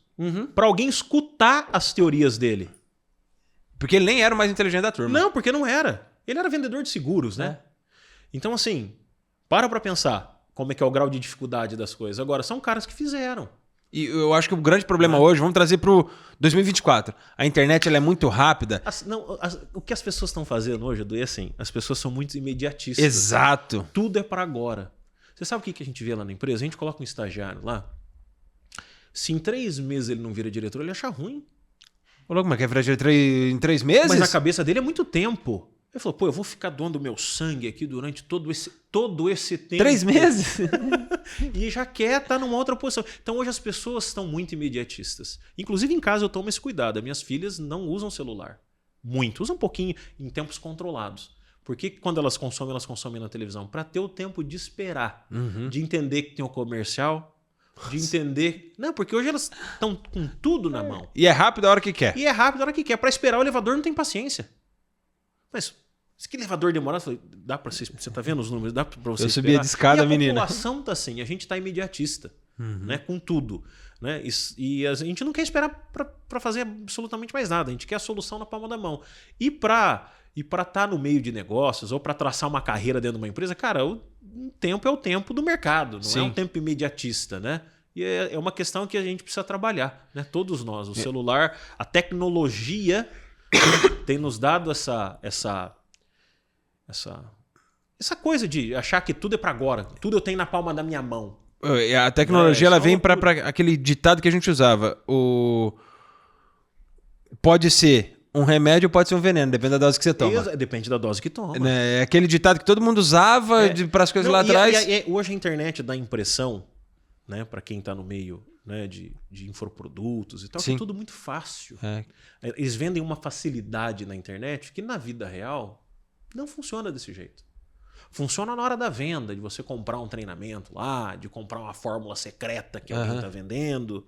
Funciona, mas na hora da execução não é bem assim que acontece. E a galera acaba se frustrando. E eu já comprei fórmula secreta, hein? Você compra e fala, nossa, mas aí o que ele... Aonde que geralmente eles se escoram? Não, você não fez o processo. Não fez o processo. A culpa está em quem comprou. Você não pôs dinheiro porque você é escasso. Exato, você tem mente escassa. Ué, cara, mas não tem dinheiro, não é mente escassa. A gente não tem, mas eu não tenho dinheiro. Então, assim, hoje é muito fácil vender facilidade, mas o difícil é executar. Então, assim, eu acho que, como tudo, né, é persistência. O Silvio Santos também é outro exemplo legal. Nossa Senhora. É um cara que persistiu muito tempo para fazer o negócio acontecer. Né? Que levou não na cara e falou, não, eu vou levar não na cara, mas agora eu vou fazer o meu também do meu jeito. E na hora que eu fizer, vocês vão ver o que vai acontecer. E o perfil de todo mundo é assim, cara. O perfil de todo mundo que quer crescer na vida, seja no empreendedorismo, ou seja na área, né, profissional, dentro de uma multinacional, dentro de uma empresa, tem que ter essa visão de se doar e de se permitir a investir tempo. Obviamente, investir tempo num negócio que você entende que é um fracasso, invista. Invista em boas ideias. Entenda se o que você está fazendo realmente tem tração. Busque ajuda. Troque ideias com estranhos. Tá? Essa é uma coisa... Ideias com estranhos. Com estranhos, porque o amigo ele é tendencioso a achar que você, né, te dá conselhos por amizade. E família, então, nem toca no assunto. Eu não costumo pedir conselhos para ninguém na minha família. Dificilmente. Pedi. Eu acho que a única pessoa que eu peço conselho da família é a esposa. Isso. Que eu chego para ela e hoje peço. Eu peço conselhos, obviamente, né? Meu pai, porque tá no business trabalha comigo, junto? trabalha junto comigo, o Paulo tá junto comigo. Aí você não encara ele como pai ali, né? Não. Como Paulo, como o meu sócio. É que na empresa é Paulo. Não existe o pai, é Paulo, é Dr. Paulo e acabou. Não tem... Ali nós estamos para trabalhar. Ali, às vezes, até o pessoal pega umas cenas nossas ali até meio... Falei, mas nem parece pai e filho, né? Porque, pô, a gente ali não é pai e filho. Ali não é. Ali nós estamos cada um cumprindo uma missão ali dentro e a gente precisa entregar resultado. Né? Mas é complicado você... É legal você ter essa visão de fora. Né? Eu gosto muito de consultoria por isso. Traz uma visão pra gente que a gente não tinha sobre aquele assunto. De um estranho que às vezes vai te machucar. Mas é aquela coisa, como vai me machucar hoje? Pouca coisa me machuca. Eu sei filtrar bem isso emocionalmente. Né? De entender, ok, isso é negativo, beleza, vou trabalhar nisso. Não sou preguiçoso. Você falando sobre estranho, é algo que assim, vem direto com um momento que eu venho vivendo. Não sei se você conhece o Diego Menão. Não conheço. Diego Menão, ele esteve no palco ontem do The Best Experience, né? Teve o evento The Best Experience. E eu conheci ele porque um cara que sentou aqui no podcast me indicou ele e falou: conversa com esse cara aqui, esse cara é sensacional. Marquei de conversar com ele, adivinha? Não fui. Falei, nossa, liguei pra ele. Cara, perdi a hora. Ele, o que aconteceu? Eu falei, eu perdi a hora mesmo. Não vou mentir pra você. Eu perdi a hora, vacilei, me perdoa. Existe a possibilidade da gente se encontrar num outro momento? Ele falou, com certeza, cara. Fica tranquilo. Quem nunca perdeu a hora? Se alguém falar pra você que nunca perdeu a hora, essa pessoa tá mentindo pra você. Exato. Então, quem nunca perdeu a hora? Vamos sim. Eu entendo que isso pode acontecer. Não deve, mas pode. Falei, opa, beleza. E eu acho que essa humildade a gente tem que ter, né, cara? Aí ele já me arrebentou. Sim. Falei, nossa, o cara tem uma agenda absurda. Eu falhei e ele tá me dando uma outra oportunidade. Falei, eu vou acordar 3 horas da manhã, ficar acordado até a hora de ir no outro dia. Acordei às 5, não acordei às 3. Né? Aí marcamos outro dia e fomos. Cara, a gente sentou pra tomar café ali no Mojo Café. Certo. Sentamos lá, trocamos uma ideia. O que era pra ser 1 hora de conversa, foram 2 horas e meia. Olha só. E nessas 2 horas e meia eu tomei uma decisão muito importante na minha vida. De escutar ele. Eu não falei nada do que estava acontecendo. Eu falei do que eu queria apresentar para ele. Apresentei o projeto do podcast, tanto que a gente já gravou. Apresentei outros projetos que eu tenho sobre treinamento de performance. Certo. Nós vamos escrever um projeto, que ele vai me ajudar a escrever um projeto a partir de semana que vem, para a gente apresentar um outro formato de podcast. Não tirar o podcast, mas apresentar um formato para televisão. Bacana. Para a gente trazer um programa que não existe em Londrina. Nós vamos construir uma ideia para fazer isso. E nessa conversa com ele, eu falei, caramba, velho, eu preciso tomar uma decisão. Só que aí naquilo, por não estar habituado ao meio corporativo, tá criando esse hábito agora, o coração começou a bater de tudo quanto é tipo de forma diferente. Sim. Falando, Mas você me falou 2 coisas importantes aí que eu acho que você teve uma taxa de sucesso por isso. Primeiro, você foi humilde em falar que pisou na bola e falou a verdade. Sim, isso carrego comigo. Então, mas isso é um ponto... E foi por isso que talvez esse cara te deu essa resposta. De falar, não, vamos reagendar. Eu entendo. Você foi verdadeiro com ele. Você não deu migué nele. Não, você foi verdadeiro. Você foi verdadeiro. E outro ponto, você escutou. Né? Tem alguns perfis de pessoas que gostam de falar bastante. A gente tem que saber escutar. Eu gosto. A gente tem que saber falar também. Eu gosto muito de comunicar. Isso às vezes para mim é um problema. Eu falo demais. Mas a gente tem que saber escutar, né? E principalmente escutar uma pessoa que não está no teu convívio, para que ele te dê insights ali Perfeito. que façam sentido. Eu vou te contar um caso. Eu estudo muito caso de empreendedores que deram certo, né? Para balizar minhas linhas de pensamento. Eu vou te contar um caso aqui do Rockefeller com o Vanderbilt, lá em 1890. Recente. Parecido com o teu. Foram os caras que mudaram os Estados Unidos, né? Os Estados Unidos é o que é por 5 empreendedores que transformaram a área da construção, a área de transporte, a área de logística. Enfim, esses caras mudaram o perfil dos Estados Unidos. Eu vou contar uma história rapidinho aqui. E o Rockefeller, John D. Rockefeller, era um cara que estava sentado numa área, sentado em cima do petróleo, numa chácara, passando necessidade, com mulher, com filho pequeno e com uma fortuna debaixo dele ali, sem saber o que fazer com aquilo. Né? E ele distribuía para os vizinhos e tal, e vendia o barril de petróleo para a galera ligar as lamparinas e tal, né? Usar o óleo ali como meio de subsistência. E ele conseguiu, na época, uma reunião com o Vanderbilt. Vanderbilt já era o cara dos transportes americanos. Ele que fez toda a malha ferroviária dos Estados Unidos, basicamente. Caramba. E ele transportava mercadorias nos Estados Unidos inteiro por rio e por ferrovia. Sim. E o Rockefeller, de alguma maneira, conseguiu uma reunião com o Vanderbilt. O Vanderbilt já era um cara milionário. E naquela época eles tinham o costume de fazer reuniões em casa e tal. E o Rockefeller pega um trem para ir falar com o Vanderbilt. E aconteceu o que aconteceu com você. Ele se atrasou e perdeu o trem. Né? E o que aconteceu com esse trem? O trem descarrilou, caiu num penhasco, todo mundo morreu. Caramba. E nisso ele ia lá para pedir pinico pro Vanderbilt para fazer alguma coisa com o óleo dele, ver se ele transportava o óleo. Depois do que aconteceu com ele, ele falou, eu sou escolhido por Deus. Eu não tô nisso à toa. Né? Depois de alguns meses ele conseguiu marcar com o Vanderbilt de novo, foi lá na casa do Vanderbilt e falou: Vanderbilt, é o seguinte. O Vanderbilt falou para ele: por que você acha que eu devo fazer negócio com você? O que te traz aqui? Um cara pequeno que não tem potencial nenhum de nada. Né? Ele falou assim para ele: você até é bem audacioso, né, de estar aqui na minha frente. Tipo assim, como é que eu posso te ajudar? O que você quer? Ele falou: não, eu tenho um produto que se eu não transportar pelas suas linhas ferroviárias, eu vou transportar por outro meio, mas eu vou fazer. E você vai se arrepender desse dia. Nossa, arrepiei. Porque ele se sentiu um escolhido. Ele mudou o jeito de pensar. Ele ia chegar com o pinico pro cara. Ele chegou com a solução pro cara, porque ele tava com as frotas dele e ele tava pensando na hora, falou: pô, eu tô com a minha malha ferroviária aqui ociosa. Eu tenho capacidade de transportar mais coisas, mas ele não tinha mais produto para transportar. E eles começaram a transportar juntos barris de petróleo. E esses caras são os caras mais ricos do mundo até hoje. A família? Rockefeller e Vanderbilt, que são duas famílias extremamente fortes na política dos Estados Unidos até hoje. Então, assim, o que uma mudança de mindset faz na cabeça do cara, né? De um jeito de pensar, de um jeito de executar e de entender e de se dar também valor em alguns momentos, né?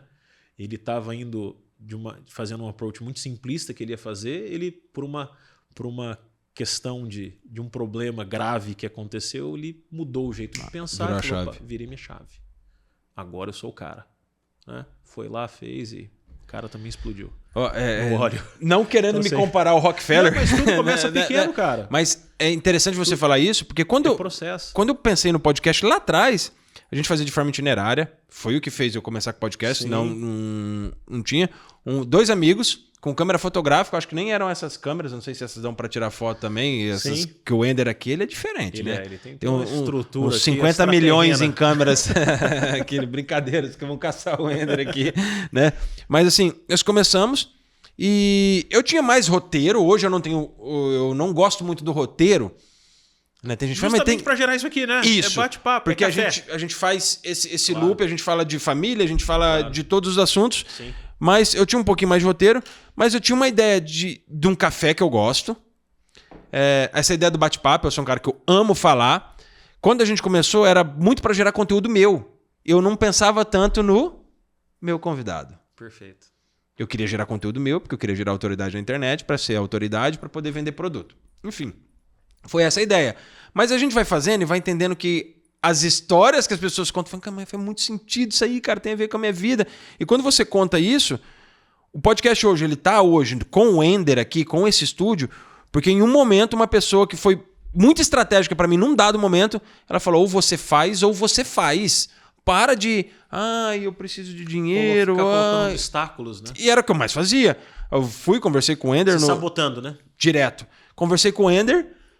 Ele falou: vamos fazer? Quanto que é tanto? Falei: tá, vamos fazer. Falei: caramba, ferrou.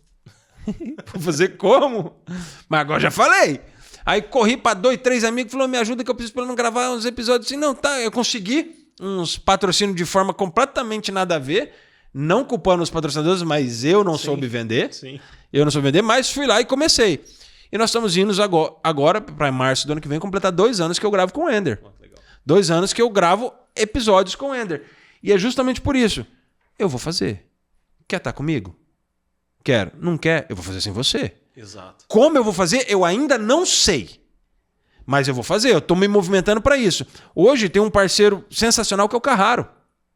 Perfeito. Que é um cara que eu dispenso palavras para ele de gratidão, porque antes dele se tornar o meu parceiro dentro do podcast, ele foi meu mentor. Durante praticamente 2 anos que eu ia no escritório dele conversar e eu achava que era um bate-papo de amigo porque a gente treinava junto. Certo. E depois de um tempo eu entendi: caramba, esse cara tá me estudando. Né? Mas eu não entendi porque ele tava me estudando, mas eu também não sou bobo. Vamos lá, ele é empresário já de sucesso, eu quero sugar o que esse cara tem, eu quero ser um dia empresário. E aí hoje tem esse podcast que nós temos. A possibilidade de ter te conhecido lá no coquetel, onde muita gente fala: fez um coquetel, gente. Vocês não sabem o que é fazer um coquetel. Exato. Vocês não sabem o quanto onera um coquetel daquele. Exato, e foi muito legal ali. Nossa, e só nós gente boa. temos projetos pro... você fez negócio com o Ender. Sim. Por causa do coquetel. Sim. Talvez com o Eduardo Rocha, não sei se você ligou para ele também. Sim. Por causa que ele estava lá. Então, esse movimento de eu vou fazer, eu tenho que fazer. Que foi o que o Rockefeller fez, e quem saiba um dia eu me torno um Rockefeller de Londrina. Tudo começa assim, cara. Mas tudo começa nesse Tudo processo, começa assim. nessa construção. E nessa construção, e eu vejo essa construção, e em outros momentos a gente falou sobre fé, eu queria te fazer uma pergunta. Deus para você nessa jornada, dos 8 anos aos 16 morando nos Estados Unidos, veio para o Brasil, aprendeu importação, aula, 2005 escola junto com o pai, Perfeito. construção de cultura. O que tem Deus para você nessa vida, nessa jornada? Cara, é assim, é um papel, eu não sei se nem se falando dá para quantificar, né? Sim. Não tem, a vida não tem sentido, né? Vamos colocar aí, assim, o sentido da vida está em Deus. Perfeito. Ponto final. Então, assim, tudo que vem dali para baixo é consequência do que aconteceu. Perfeito. De Deus com você. Então, assim, eu, né, e minha família, a gente frequenta a igreja, nós somos muito tradicionais em relação, né, à nossa fé. E não tem outro caminho, cara. Isso aqui não tem o mínimo sentido de existência sem um Criador. E que nós estamos aqui cumprindo uma missão. E cada um tem a sua aqui. Às vezes a gente não sabe qual é. Exato. Mas nós temos. Exato. Você acha que Deus faria um ser à toa? Ele tem tempo para ficar perdendo? Vou fazer qualquer um lá vai, que se vai esse veire. aqui mesmo, hein? Não é assim. Se der certo, deu. É tudo parte de um plano. Exato. Né? É muito mais fácil crer em Deus do que não crer. Não crer é muito mais difícil. Também acho que seria muito mais difícil. Eu não consigo não crer. Não, mas você entende? Agora pensa pro lado do ateu. Para ser ateu, você tem que ter... Sei lá, acho que tem que ter muita fé para ser ateu. Porque é um negócio tão fora, né? De você pensar, pô, como é que isso tudo aconteceu? Da onde isso tudo surgiu? De uma explosão, o que você viu que explodiu, que virou alguma coisa? Se explodiu, Nada. explodiu por quê? Se explodiu, essa explosão surgiu de algum lugar, né? Mas para nossa mente limitante humana, que nós temos uma trava mental, que isso acho que nunca vai ser desbloqueado no nosso plano terreno, a gente não vai saber o porquê. Né? Mas assim, obviamente, é muita gratidão por me dar saúde, disposição, sabedoria para lidar com pessoas, né? E de entender que é o único caminho. Não tem muito para onde fugir, não, cara. Né? E cada vez é colocar mais no centro. E você falando de Deus, por que eu te fiz essa pergunta? A gente está conversando sobre processo, a gente está conversando sobre transformação, a gente está falando que as coisas acontecem conforme eu vou caminhando, eu aprendo, eu isso, eu aquilo. E eu também tenho uma relação com Deus e com a minha fé muito forte. Sempre tive, mas há quase 5 anos eu decidi viver a radicalidade de Deus. Certo. E que isso é uma decisão que me gerou muitas renúncias e que me gerou vários afastamentos. Perfeito. Porque escolher viver com a certeza do que nada é mérito meu e tudo é para honra e glória de Deus faz com que as pessoas se afastem, porque as pessoas não querem enxergar isso. Porque não, eu sou capaz disso. Mas se você é capaz disso é porque alguém te deu capacidade. Exato. E tudo que nós estamos falando hoje, em Lucas 17, do 11 ao 19. Hoje é dia 13 de novembro. É o evangelho de hoje, esse. Fala dos 10 leprosos que gritaram para pedir para ser curados por Jesus. Os 10 gritaram. Jesus falou, então vai, se apresenta ao sacerdote, que tinha que se apresentar naquela época, para mostrar que estava curado da lepra, entregar o sininho para você poder voltar a fazer parte da sociedade. Então, Jesus mandou os 10 ir lá. E, me arrepia. Meu Deus. Porque o que ele fala? E é o que nós estamos falando. No caminho, eles foram curados. Não foi parado e não foi lá. Foi no caminho. Perfeito. Porque para um pouco, traz para o mundo empresarial. No caminho, você alcança os resultados. Exato. Aprende, dói, precisa passar pela lepra que nós temos. Exato. Tudo, aquela lepra almática, vamos falar assim, né? Aí no caminho, eles foram curados. Aí continua o evangelho, percebendo que estava curado, um deles retornou e se prostrou e agradeceu, dando glórias a Deus em voz alta. 10 curados. Aí quando esse se prostra e em voz alta, dando glória a Deus, Jesus fala, a tua fé te salvou. Então vamos lá, nós temos 10 curados, 1 salvo. Todos obtiveram a cura, mas apenas um será salvo, porque ele entendeu que nesse processo de vida, que Deus é o único que tem mérito sobre as coisas que nós fazemos, ele precisava agradecer. Traz para o mundo menor, corporativo. Quantas pessoas passaram por você e não que você deseje isso e não voltaram? Falaram, Ricardo, obrigado por aquele ensinamento que você me deu. A maioria. E quantas não fizeram? Não, a maioria não fazem. Entendeu? A maioria não faz. Porque é muito sobre isso. Por que eu falei isso? Eu te perguntei de Deus, você disse que Deus é tudo. Olha, a Bíblia é escrita há quanto tempo? Mais de 2000 anos. Exato.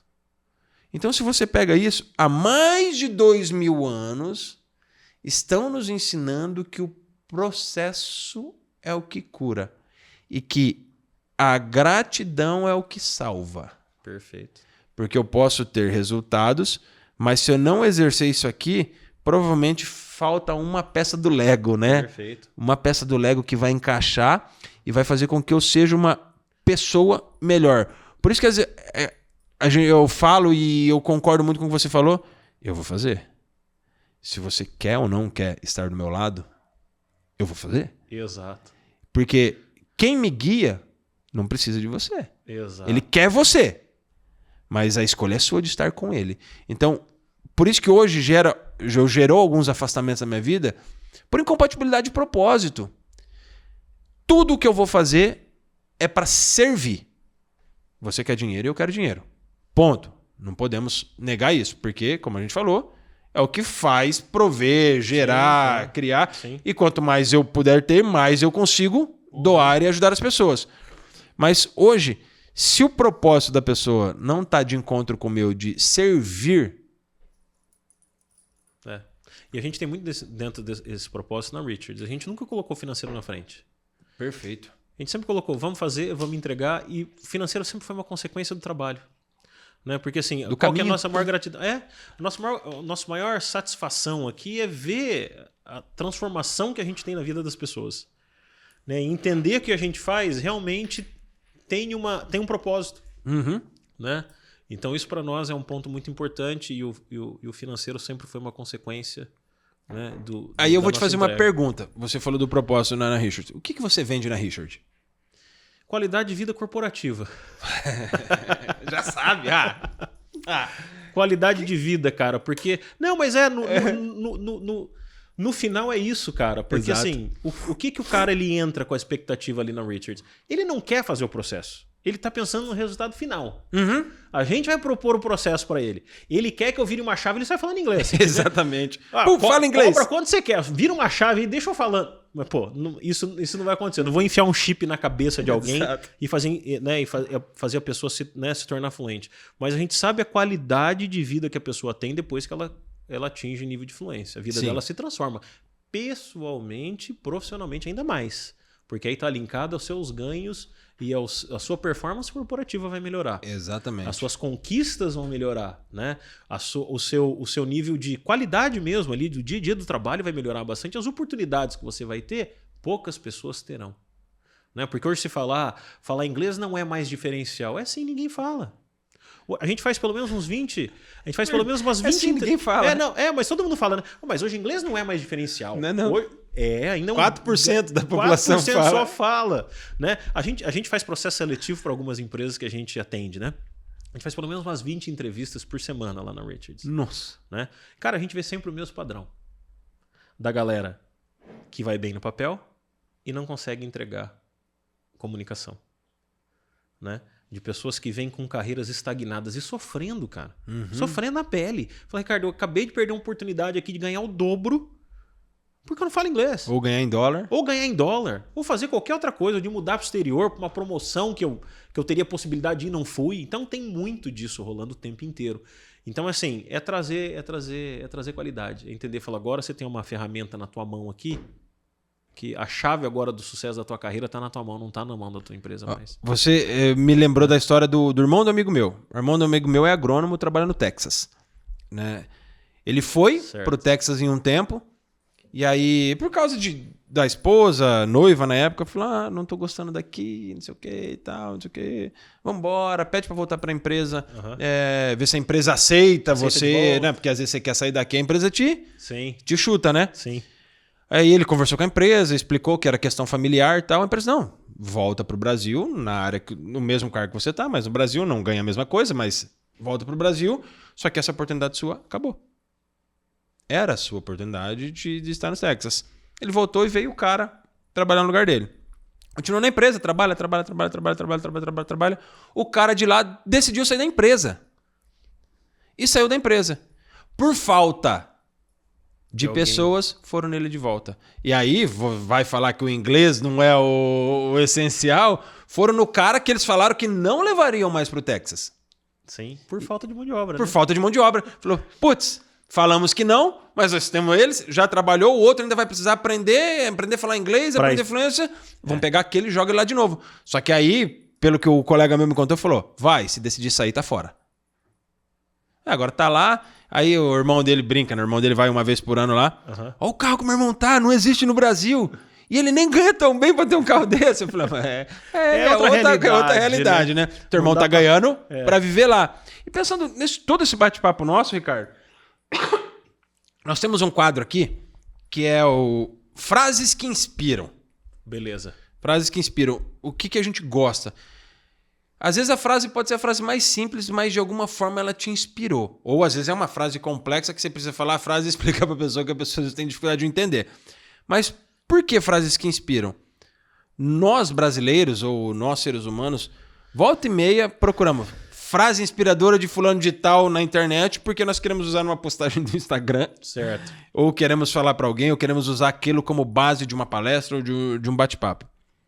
Você disse anteriormente que tem 2 frases anotadas com você, que são as frases que te inspiram. Eu queria que você lesse uma delas, ou as 2, e explicasse por que elas te inspiram tanto. Não, a primeira é que a empresa, né? Eu não vou parafrasear exatamente aqui, mas ela diz o seguinte, né? Que a empresa que não está disposta a pensar em inovação o tempo todo, ela está fadada à falência. Sim. Do Jack Welch é uma. E a outra também do Jack Welch que diz o seguinte, quando a gente não é líder, né, o sucesso para nós é só o financeiro. Depois que você vira líder, o teu grande sucesso é desenvolver outras pessoas. Nossa senhora, essa. Né? Então hoje eu estou numa posição que eu gosto de ver meu time crescendo, aprendendo. E eu aprendendo com eles também. Né? Porque todo mundo se beneficia disso. Né? Todo mundo se desenvolve mais, todo mundo ganha mais e todo mundo está junto dentro de um mesmo propósito de fazer acontecer. Então isso acaba me norteando bastante, de entender, falar, poxa, eu já estou numa posição aqui que eu preciso ensinar, né? Eu preciso que eles tenham mais conhecimento. Né? Então a gente troca muito nesse sentido para que a galera se sinta estimulada. E esse é um dos pontos, porque chega num ponto, né, para todos nós que às vezes o financeiro não é mais importante. E fala, poxa, eu não estou mais aprendendo nada, eu estou estafado aqui dentro, eu estou ganhando bem na empresa que eu estou, mas eu não aprendo mais nada. Perde o desafio. Perde aquele quê de querer continuar. Quando a gente está numa evolução constante de aprendizagem, você sempre está numa fase diferente. Sim. Quando você está com a vida estagnada, não querendo saber mais nada, qualquer jogo você perde o interesse em qualquer coisa. Né? Então tá nesse drive de querer fazer, cara, acho que é o principal aí, sabe? Então essas 2 frases são frases que me motivam muito dentro da minha realidade como empresário. Eu acredito, das 2 que você falou, lógico, quem não quer inovar está fadado a estagnar, a falência, show, mas essa da liderança, eu acho que essa é um soco na cara de muita gente. Quando nós não somos líderes, o nosso olho está voltado diretamente pro financeiro. Quando nós somos líderes, nós estamos focados em desenvolver pessoas. Exatamente. Você fala isso para mim, nos coloca na posição de aprendiz, porque eu preciso ser aprendiz o tempo todo, porque a partir do momento que eu só tô ligado ao dinheiro, eu já me tirei da posição de aprendiz. Eu já acho que eu sou autossuficiente. Exato. Eu já acho que eu não preciso de mais ninguém. Demais. E isso derruba. Eu saio do âmbito ambicioso e vou pro âmbito ganancioso, que aí eu passo por cima de todo mundo e que se lasque quem tá perto de mim. Exato. Quando você fala isso, eu falei, né? Às vezes a gente quer ver uma frase para montar uma palestra. Essa dá pra montar uma boa palestra, hein? Dá pra montar uma boa palestra. Porque olha a importância de ser um verdadeiro líder. E para você que tá assistindo a gente, líder não é só o líder da empresa. Às vezes é o líder de um grupo na igreja. Exato. Às vezes é o líder de um time de futebol, de um time que a gente brinca. Às vezes é líder na escola. Em qualquer ponto, em qualquer lugar, você pode ser o líder. Que eu acredito que a liderança está na capacidade que eu tenho de influenciar ou de motivar as pessoas a agirem de forma diferente. Porque você entende, se você entrar para liderar só pelo financeiro, as pessoas se elas não entenderem que elas fazem parte do processo, elas estão aprendendo, você não desenvolve nada. Né? E é muito legal porque aí você começa a construir uma cultura em cima disso. Legal. De pessoas que aprendem o tempo todo. Né? Então, assim, e a gente, né, acho que todos nós vamos ter essa mente, né, foi o que você acabou de falar, de sermos eternos aprendizes. Né? A gente tem que estar aprendendo o tempo inteiro. Né? A nossa vida vai nos moldando para caminhos que a gente tem que estar com a mente aberta sempre. Né? E às vezes escutar o que não quer, muitas vezes escutar o que não quer, né? E às vezes coisas necessárias, que são duras de escutar. Né? Eu gosto muito dentro da empresa de dar feedback, eu dou feedback toda hora, eu não deixo passar. Quando é para dar feedback positivo. Quando é para dar negativo também. Tem que ter. E, inclusive, a gente faz isso com os alunos. Ó, pessoal, não tá legal desse jeito, fulano, falta isso. A gente faz esse papel. Isso é importante. Isso é importante porque as pessoas, às vezes, não entendem o que está acontecendo. Né? Então, a gente faz um papel muito de mentoria também. Com a equipe e com os nossos alunos. Eles precisam entender. Né? Porque, às vezes, a gente está dentro de um processo que a gente está fazendo algo que poderia estar fazendo melhor, mas não está fazendo por não conseguir ver, por não ter visão para enxergar. Né? Então, assim, eu sou muito grato à minha equipe, porque a gente troca muito, a gente aprende muito junto, né? E a gente está nessa junto. E o líder... A gente não faz sozinho, né? A gente faz em equipe. Esse ponto importante do líder que você falou também, não é somente eu ouvir os outros, mas o líder é aquele que sabe, por exemplo, isso aqui não é para mim, eu tenho que abandonar isso. Exato. E eu não querendo me colocar numa posição de líder, mas já me colocando também, eu fiquei como síndico do meu condomínio por 2 meses. Eu era vice-síndico do síndico que era amigo meu. Aí depois ele renunciou, eu fiquei por 2 meses até fazer a transição e passar pro outro síndico agora que ganhou a eleição. Quando caiu no colo, eu falei, tá, vou ser síndico, vou fazer isso. Aí começou a acontecer algumas coisas que condomínio acontece. Falei, não é pra mim. Não, mas aí veio algumas pessoas, não, você tem capacidade, você entende de gestão um pouco. Não é pra mim. Porque algumas coisas que acontecem dentro do condomínio eu não quero passar. Sim. Não faz sentido pra mim. E eu vou sair. Os caras, mas... Rapaz, não tem a mais. Não faz sentido pra mim. A fase que o Eduardo Granado vive agora não é uma fase para assumir mais essa responsabilidade. Sim. Eu tenho outras coisas para serem feitas, então não é pra mim. Eu acho que muito do líder eu não sou capacitado, habilitado, ou não é por não ser capacitado nem habilitado. Não é o momento de eu viver essa jornada.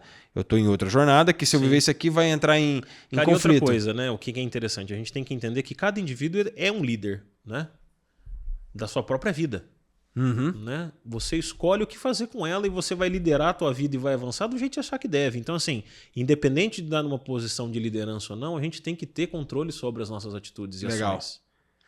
Né? E estimular e entender que as pessoas precisam pensar assim. Falar, poxa, eu estou no controle. Dentro da minha área que eu estou no controle. Né? Na minha vida pessoal eu estou no controle. E é preciso que as pessoas comecem a se enxergar como líderes, né? Da própria vida.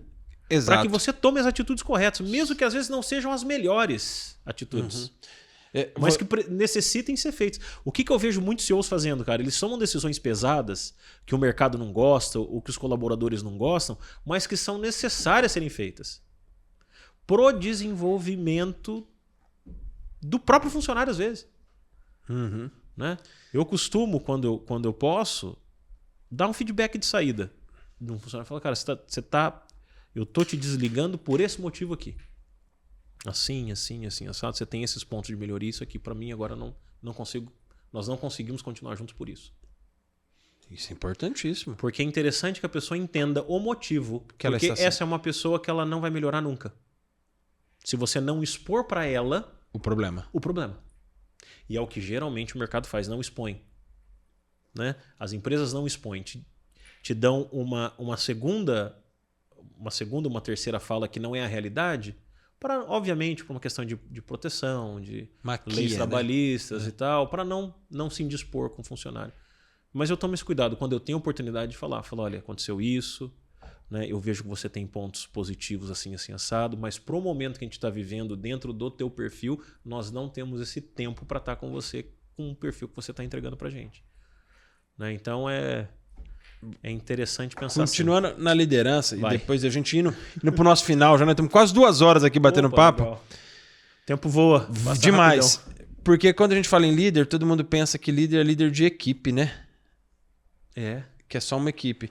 E a gente esquece... Líderes individuais. Isso, pessoas. da própria vida que você comentou. Que a gente esquece que a primeira liderança é sobre nós mesmos. É sobre você. É, sobre nós mesmos. E engana-se quem pensa que nós mesmos somos um só. Exato. Nós somos várias coisas dentro de nós mesmos que gera uma confusão que a gente fala, não sabe nem para onde nós estamos indo mais e gera briga entre nós.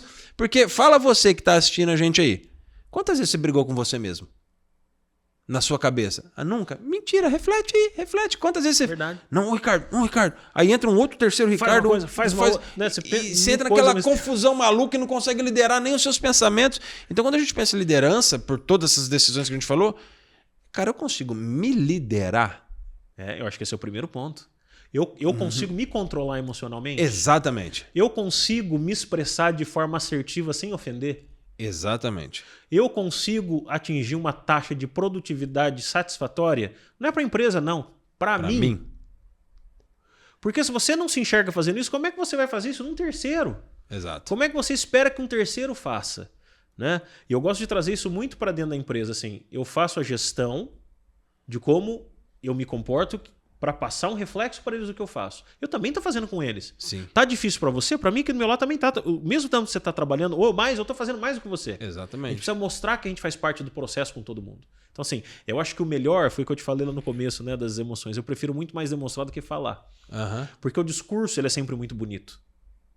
O problema que o mundo vive hoje é que tem um monte de gente com ideias. E para executar essas ideias, elas não são muito fáceis de pôr no papel, não, cara. É difícil. Né? Então, assim, é entender que existe uma doação ali, e obviamente os dois lados precisam estar dispostos, né? O líder e o liderado, eles precisam estar numa consonância ali para fazer o negócio acontecer. Mas o primeiro ponto que a gente deve pensar é, poxa, eu consigo? Né? E as pessoas não fazem essas reflexões. Eu sou uma pessoa que me julga o tempo inteiro. De comportamento, de pensamento, de tudo. Eu fico me moldando o tempo todo, né? Pensando no que eu estou fazendo. As pessoas não. Eu sou assim, se quiser que me aceite do jeito que eu sou. E não é bem assim. A gente tem que se moldar. A gente tem que estar disposto a se moldar. Porque cada situação que a gente vive na vida requer um tipo de comportamento, requer um tipo de atitude. A atitude que eu tenho na empresa não é a mesma que eu tenho em casa. Né? Na empresa, às vezes eu chego, coloco uma estratégia lá para implementar, em casa não é bem assim. A esposa fala, eu faço assim, ó. Tudo bem. Eu sei que não vai dar certo às vezes, mas eu não tô ali sozinho, entende? Exatamente. Então, a gente tem que ter essa inteligência para saber aonde você pode liderar, onde você deve ser liderado. Né? Por exemplo, em viagens com amigos. Eu gosto hoje de ser liderado, eu cansei de liderar. Reserva, façam tudo e me chamem que eu vou numa boa. Não vou ficar fazendo julgamento se eu gostei, se eu não gostei. Me manda o Pix pra eu pagar. Me manda o Pix pra eu pagar que eu vou numa boa. Entendeu? Porque assim, a gente tem que entender que, não é só a gente que conta, né? A gente consegue liderar dentro de uma área nossa ali, dentro de algo que, né, que às vezes você tem um conhecimento maior, né? Em outras não. Né? Então assim, é fazer esse jogo de liderado e ser líder. Né? E existem aspectos na minha vida que eu lidero, e existem aspectos na vida que eu sou liderado. Se coloca como... A palavra errada, talvez, mas como subordinado. Subordinado. Eu preciso estar aqui para que ele me ensine. Exato. Né? Então, assim, é um processo de aprendizagem eterna em todas as áreas. E é um processo doloroso esse, né? Da gente entender isso. É doloroso. E às vezes, assim, quando a gente acha que tem muito conhecimento, acho que o que mais dói é quando você fala, não, eu cheguei num nível aqui agora que eu tô imbatível. E vem alguém, pau. Você fala, caramba, não era tanto. Eu não tô tão imbatível assim, né? Uma criptonita catou eu aqui. Exato. Mas a gente tem que estar disposto. Então, hoje, assim, é legal quando eu vejo isso, né, em pessoas que, estão dispostas a jogar os dois lados. Eu tô. Se eu tiver numa reunião que vamos imaginar lá no meu condomínio, como se fosse do condomínio lá, alguém falar alguma coisa atravessada que eu não concorde e tal, eu já não vou mais arrumar confusão. Eu vou entender a linha de pensamento dele, né? Talvez vou tentar colocar a minha ideia ali de uma maneira mais parcimônia, né? Mais tranquila. A gente tem que saber viver em comunidade. A gente tem que entender que nem todo mundo pensa como a gente pensa. E entender que o que às vezes a gente não pensa, né? Porque a gente tem a ideia assim, eu gosto de você porque você pensa igual a mim. Exatamente. É um egoísmo isso nosso. Eu só quero pessoas que são iguais. Eu só quero pessoas que são iguais a mim. Né? E quando você está num grupo maior de pessoas, as pessoas não pensam igual. São completamente diferentes. Saber entender, e o prisma é legal assim, Edu. Como é que esse cara tá pensando, hein? Por que fez essa pessoa tomar essa atitude? E a gente vê isso muito em processo seletivo, quando a gente está fazendo pelas empresas ou para a gente mesmo. Né? Às vezes, o nosso pessoal de gestão fala, Ricardo, por que aconteceu isso? Eu falei, vamos fazer um exercício? Pensa com a cabeça dele, não pensa com a tua. E não é um exercício fácil de fazer. Não, como que eu vou... Entender por que aquela... A gente teve um caso recente de uma pessoa que trabalhava com a gente, super capacitada, super profissional, que do nada resolveu tomar outros rumos. Ganhando bem, uma pessoa super ativa e tal. E todo mundo lá no escritório ficou meio, poxa, mas por que isso aconteceu? A pessoa está com a vida estável e tal, ganhando bem profissionalmente. Falei, vamos, né? Vamos pensar com a cabeça dela, vamos fazer um exercício ou dele, vamos entender o que aconteceu? E a gente começa a pensar em outras possibilidades. Né? Então, assim, Talvez a estabilidade não era o que ele queria. Exato. Às vezes não é nem sobre o dinheiro que ganha. Exato, cara. As pessoas elas são motivadas por coisas diferentes. Aí volta lá que a gente falou no começo, desafios. Né? Então, assim, tem gente que é motivada pelo ganho financeiro e tem gente que não é. Né? Eu conheço alguns empresários que se tornaram ricos que não queriam se tornar ricos. E se tornaram porque fazem tão bem o que fazem. E se tornaram. Né? O maior investidor da Bolsa de Valores, como é o nome dele? Warren Buffett, não, o brasileiro aqui. Nossa. Como é o nome dele? Você lembra o nome dele? Que é o pai da menina que ela só descobriu que ele era... vendo numa revista. Vendo no outdoor. Eu esqueci o nome dele. Nossa, eu esqueci o nome dele agora. Esqueci também. Mas olha só, um propósito de vida do cara. Agora, quem vê de fora fala, pô, um cara desse aí não devia ser rico. Eu vi um podcast dele que ele disse que ele anda de Passat. Um cara desse devia ser pobre. Um cara desse, né? Mas ele pensa diferente. Nem todo mundo pensa igual. Não vamos citar nome. Teve um cara que falou que ele é escasso. O cara é o maior investidor da Bolsa. Luiz Barsi. Perfeito. Escasso? Lembramos o nome. É que assim... A gente tem um problema, eu vou generalizar, de achar que aquele cara que não quer ter a Porsche, ele é escasso. Ele é escasso, exato. Ele não quer ter. Ele não é escasso, ele não quer ter, ele pode escolher a vida que ele quer. E ele tá ganhando o dinheiro dele muito mais que as pessoas que dizem que ele é escasso. Exato. Tanto é que o perfil dos maiores milionários que ganham muito dinheiro é o cara que você não identifica. Não, hoje a gente sabe quem é o Huckenberg, porque o Zuckerberg, porque a gente sabe quem é. Sabe quem é, mas você vê ele na rua normal? Nada. Vamos pegar o Warren Buffett, tem um exemplo. Ele mora na mesma casa, dirige um carro velho. Maior investidor da Coca? O maior investidor um dos acionistas, maiores acionistas da Coca, tem 300. Ele faz uma feira, você sabe, né? Ele faz uma feira nos Estados Unidos só das empresas dele. Né? É um cara que podia ter o que quisesse na vida. Para ele tá ok. Você tá entendendo? Então, assim, é perfil. O que a gente pensa muito, né? Que eu sempre penso muito. O que né? A gente fala, tem uma expressão em inglês, o que drive, né? O que dirige essa pessoa? Aonde o foco dessa pessoa tá? E é isso que a gente tem que entender para entender perfil de pessoas, porque nem todo mundo pensa igual. Exatamente. Eu tenho um pensamento parecido assim, né? Uma Porsche para mim faz sentido? Não faz sentido. Eu sou o cara que vai ter uma Porsche? Não quero morder, posso até ter, mas não é uma coisa que tá no meu radar. Isso para mim não é mostrar riqueza. Eu não preciso mostrar para ninguém o que eu tenho. Exatamente. Eu preciso demonstrar para as pessoas o que eu sou, o que eu faço. Essa é a maior riqueza. E o que eu entrego. Agora, o que eu tenho de bens materiais ou não, acho que não compete a ninguém.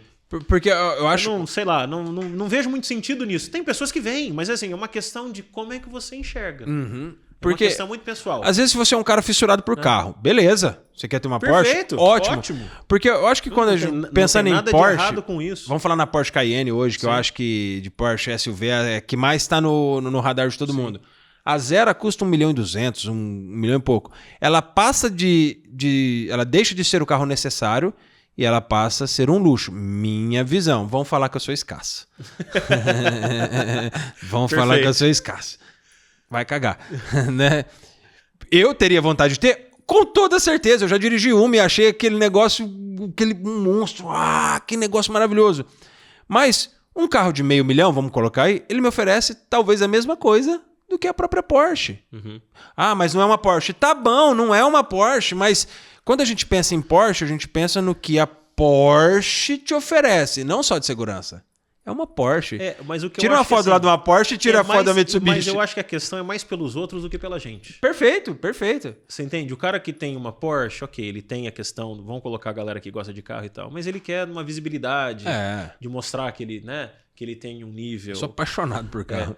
Que ele tem um nível social maior. Enfim, dentro de uma hierarquia de sociedade. Exato. Que para algumas pessoas isso faz muito sentido e tem muito valor. Para outras não. Tanto é que o mercado de luxo é um mercado super aquecido no Brasil, né? Vende muito. O mercado maior da Porsche está aqui no Brasil, né? Acho que fora da Alemanha, acho que se eu não me engano é aqui. Né? Então assim, mas tem perfil para tudo, tem mercado para tudo. A gente tem que saber, né, qual que é o nosso perfil, que jogo que a gente quer jogar e de que forma que nós vamos jogar. E saber que tudo é baseado em escolhas. Existem pessoas escassas? Existem. A gente sabe que existem pessoas escassas. Mas falar que uma pessoa que tem grana e não quer ter uma Porsche ou não quer ter um carro de luxo é escasso? Me desculpa. Me permite citar o seu exemplo. Você vai passar 3 meses aonde agora? Nos Estados Unidos. Nos Estados Unidos? Isso. Gera um custo. Gera um custo. Gera um custo que não é barato. Não é barato. Beleza. Você é escasso porque você não tem uma Porsche, sabia? Exato. E o cara que tem a Porsche às vezes não tá nos Estados Unidos 3 meses. Exato. É uma porque questão, ele tá pagando a Porsche. Ele tá pagando a Porsche, né? Mas tudo é uma questão na vida de escolha. De escolha. É por isso que a gente não pode... O que é escassez, né? É isso, a gente tem que tomar cuidado. É o valor que você tem em relação às coisas, né? Poxa, perfeita definição. Eu dou valor em outras coisas. Eu dou valor, por exemplo, em passar um tempo com a muito mais com a minha família fazendo um projeto assim do que comprar um carro. Tem pessoas que não vão nessa linha de pensamento. Falam, não, para mim o carro é o meu passaporte do meu sucesso financeiro. Ok, eu não vejo assim. Eu também, eu concordo com isso. E o meu irmão é um exemplo, citar meu irmão é um exemplo claro. Meu irmão hoje é corretor de imóveis, ainda não está milionário, espero que ele fique, desejo isso muito para ele. E meu irmão hoje ele é gerente de uma das imobiliárias aqui do setor de locação. E aí a gente conversando, eu falei, Rafa, você não pretende trocar seu apartamento? A gente conversando. Ele falou, Duda, ele me chama de Duda, mora só eu e a Camila. A gente não tem filho. Eu não preciso de casa grande. O que eu vou investir para trocar o apartamento, que hoje eu não encontro um apartamento por menos de R$500 mil, exato, no padrão que a gente gostaria de morar, eu vou pagar aí, vamos colocar se eu financiar, 2,5 por mês de financiamento, mais a entrada que eu tenho que dar, mais o balão que eu tenho que dar. Eu viajo 2 a 3 vezes no ano. Prioridades diferentes. E inclusive, fim de semana que vem ele tá viajando. Uma viagem que já tá comprada e ele já tem a do ano que vem comprada. Perfeito. Aí a gente conversou e falei, mas você tem razão.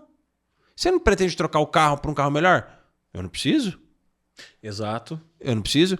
Lógico que o setor dele exige talvez um carro para chamar um pouquinho da atenção, para se posicionar. Mas ele falou, depende de onde eu vou, eu paro o carro em outro lugar. Sim. Eu tô nem aí porque vão falar de mim. Ele sabe que vai chegar um momento que vai precisar. Sim. Mas não nesse momento. Ele falou, se eu desprendo disso agora, eu deixo de ter aquilo que realmente faz sentido. Eu conheço, né, na minha rede de relacionamentos, eu tenho amigos e conhecidos com muito dinheiro, né, com grandes fortunas. São as pessoas mais simples e menos apegadas a dinheiro e a mostrar que eu conheço. Que não estão nem nas redes sociais, não postam nada da vida particular. Não querem que as pessoas saibam o que eles estão fazendo. Né? E eu comungo muito dessa ideia. Minha vida particular é minha. É minha vida. Quieto. Se eu estou andando de jatinho, se eu estou andando de Fusca, ou se eu estou comendo mergulhando na Maldivas, no melhor restaurante do mundo, se eu estou mergulhando na Maldivas, ou se eu estou nadando numa lagoa, o problema é seu. Não é verdade? Então, assim, mas é uma questão de pensamento. Não é fácil pensar assim. Porque assim, a ganância pelo dinheiro vai virando um negócio estratosférico que a gente quer ficar mostrando, que a gente quer a confirmação que a sociedade te reconheça. A gente... Né? Egoísmo. Porque eu quero que os outros me vejam. Exato. Ricardo, eu acho que a gente ficaria pelo menos umas 3 horas aqui batendo papo. Muito bom, cara. Muito bom bate-papo aí. Quero com certeza ter um outro episódio. Quero com certeza ter o Repeteco nós aqui. Com certeza. Falando, batendo papo. A hora que quiser, tem bastante coisa pra contar do que vai acontecer nos Estados Unidos. Não, depois eu te conto. Eu nem entrei no assunto porque eu sei que a gente eu te conto em detalhes aqui. Iria longe. Pro ano que vem. E pro ano que vem, meu projeto aqui com você. É falar inglês. Ricardo, eu quero te agradecer por disponibilizar o seu tempo. Imagina, você pelo teu aí, esse episódio que foi maluco pra gente fazer, com várias interferências, mas a gente conseguiu. Fica mais legal, deu um tom fica mais gostoso. Ricardo, mais uma vez, faço questão de apertar sua mão por tudo que a gente tem se conhecido e o que a gente... Eu espero que a gente possa viver algumas outras coisas juntos aí, de conhecimento, de aprendizado. Sem sombra de dúvidas. Mais uma vez, muito obrigado. E se você tiver alguma coisa para falar para essa câmera, para alguém aí... Gostaria de agradecer você pelo convite. Eu acho que foi muito legal passar esse tempo aqui. Você é um baita apresentador, tem um futuro brilhante pela frente. Já está tendo, mas... Obrigado. Né? Eu acho que a conduta aqui fica muito legal, muito descontraído. Né? E é isso aí, cara. É continuar fazendo, colocando energia, colocando paixão, porque a gente vê, né? É nítido. Né? Eu vejo aqui do lado de cá que você gosta do que você faz. Amo. E é a coisa mais importante do mundo. Né? Porque às vezes na nossa jornada da vida a gente faz bastante coisa que a gente não gosta de fazer, mas precisa fazer. Né? Quando a gente gosta, fica um pouco mais fácil de fazer. Né? As coisas ficam um pouco mais leves, a gente encara, né, de uma maneira diferente. Mas, cara, acho que você está num caminho muito bacana aí. Né? A gente deixou a fala aqui muito descontraída, com bastante conteúdo legal aqui para compartilhar com o pessoal. E mais uma vez, obrigado. Galera, eu queria te agradecer mais uma vez. E essa é a essência do podcast Café com o Granado. Eu acredito que histórias mudam vidas. E eu acredito que a do Ricardo pode ter transformado a sua que nos assistiu, que vai nos assistir, porque é gravado. Mas é muito sobre isso. Ricardo, obrigado pelas suas palavras. E, pessoal, eu amo vocês e te vejo no próximo episódio. Fui!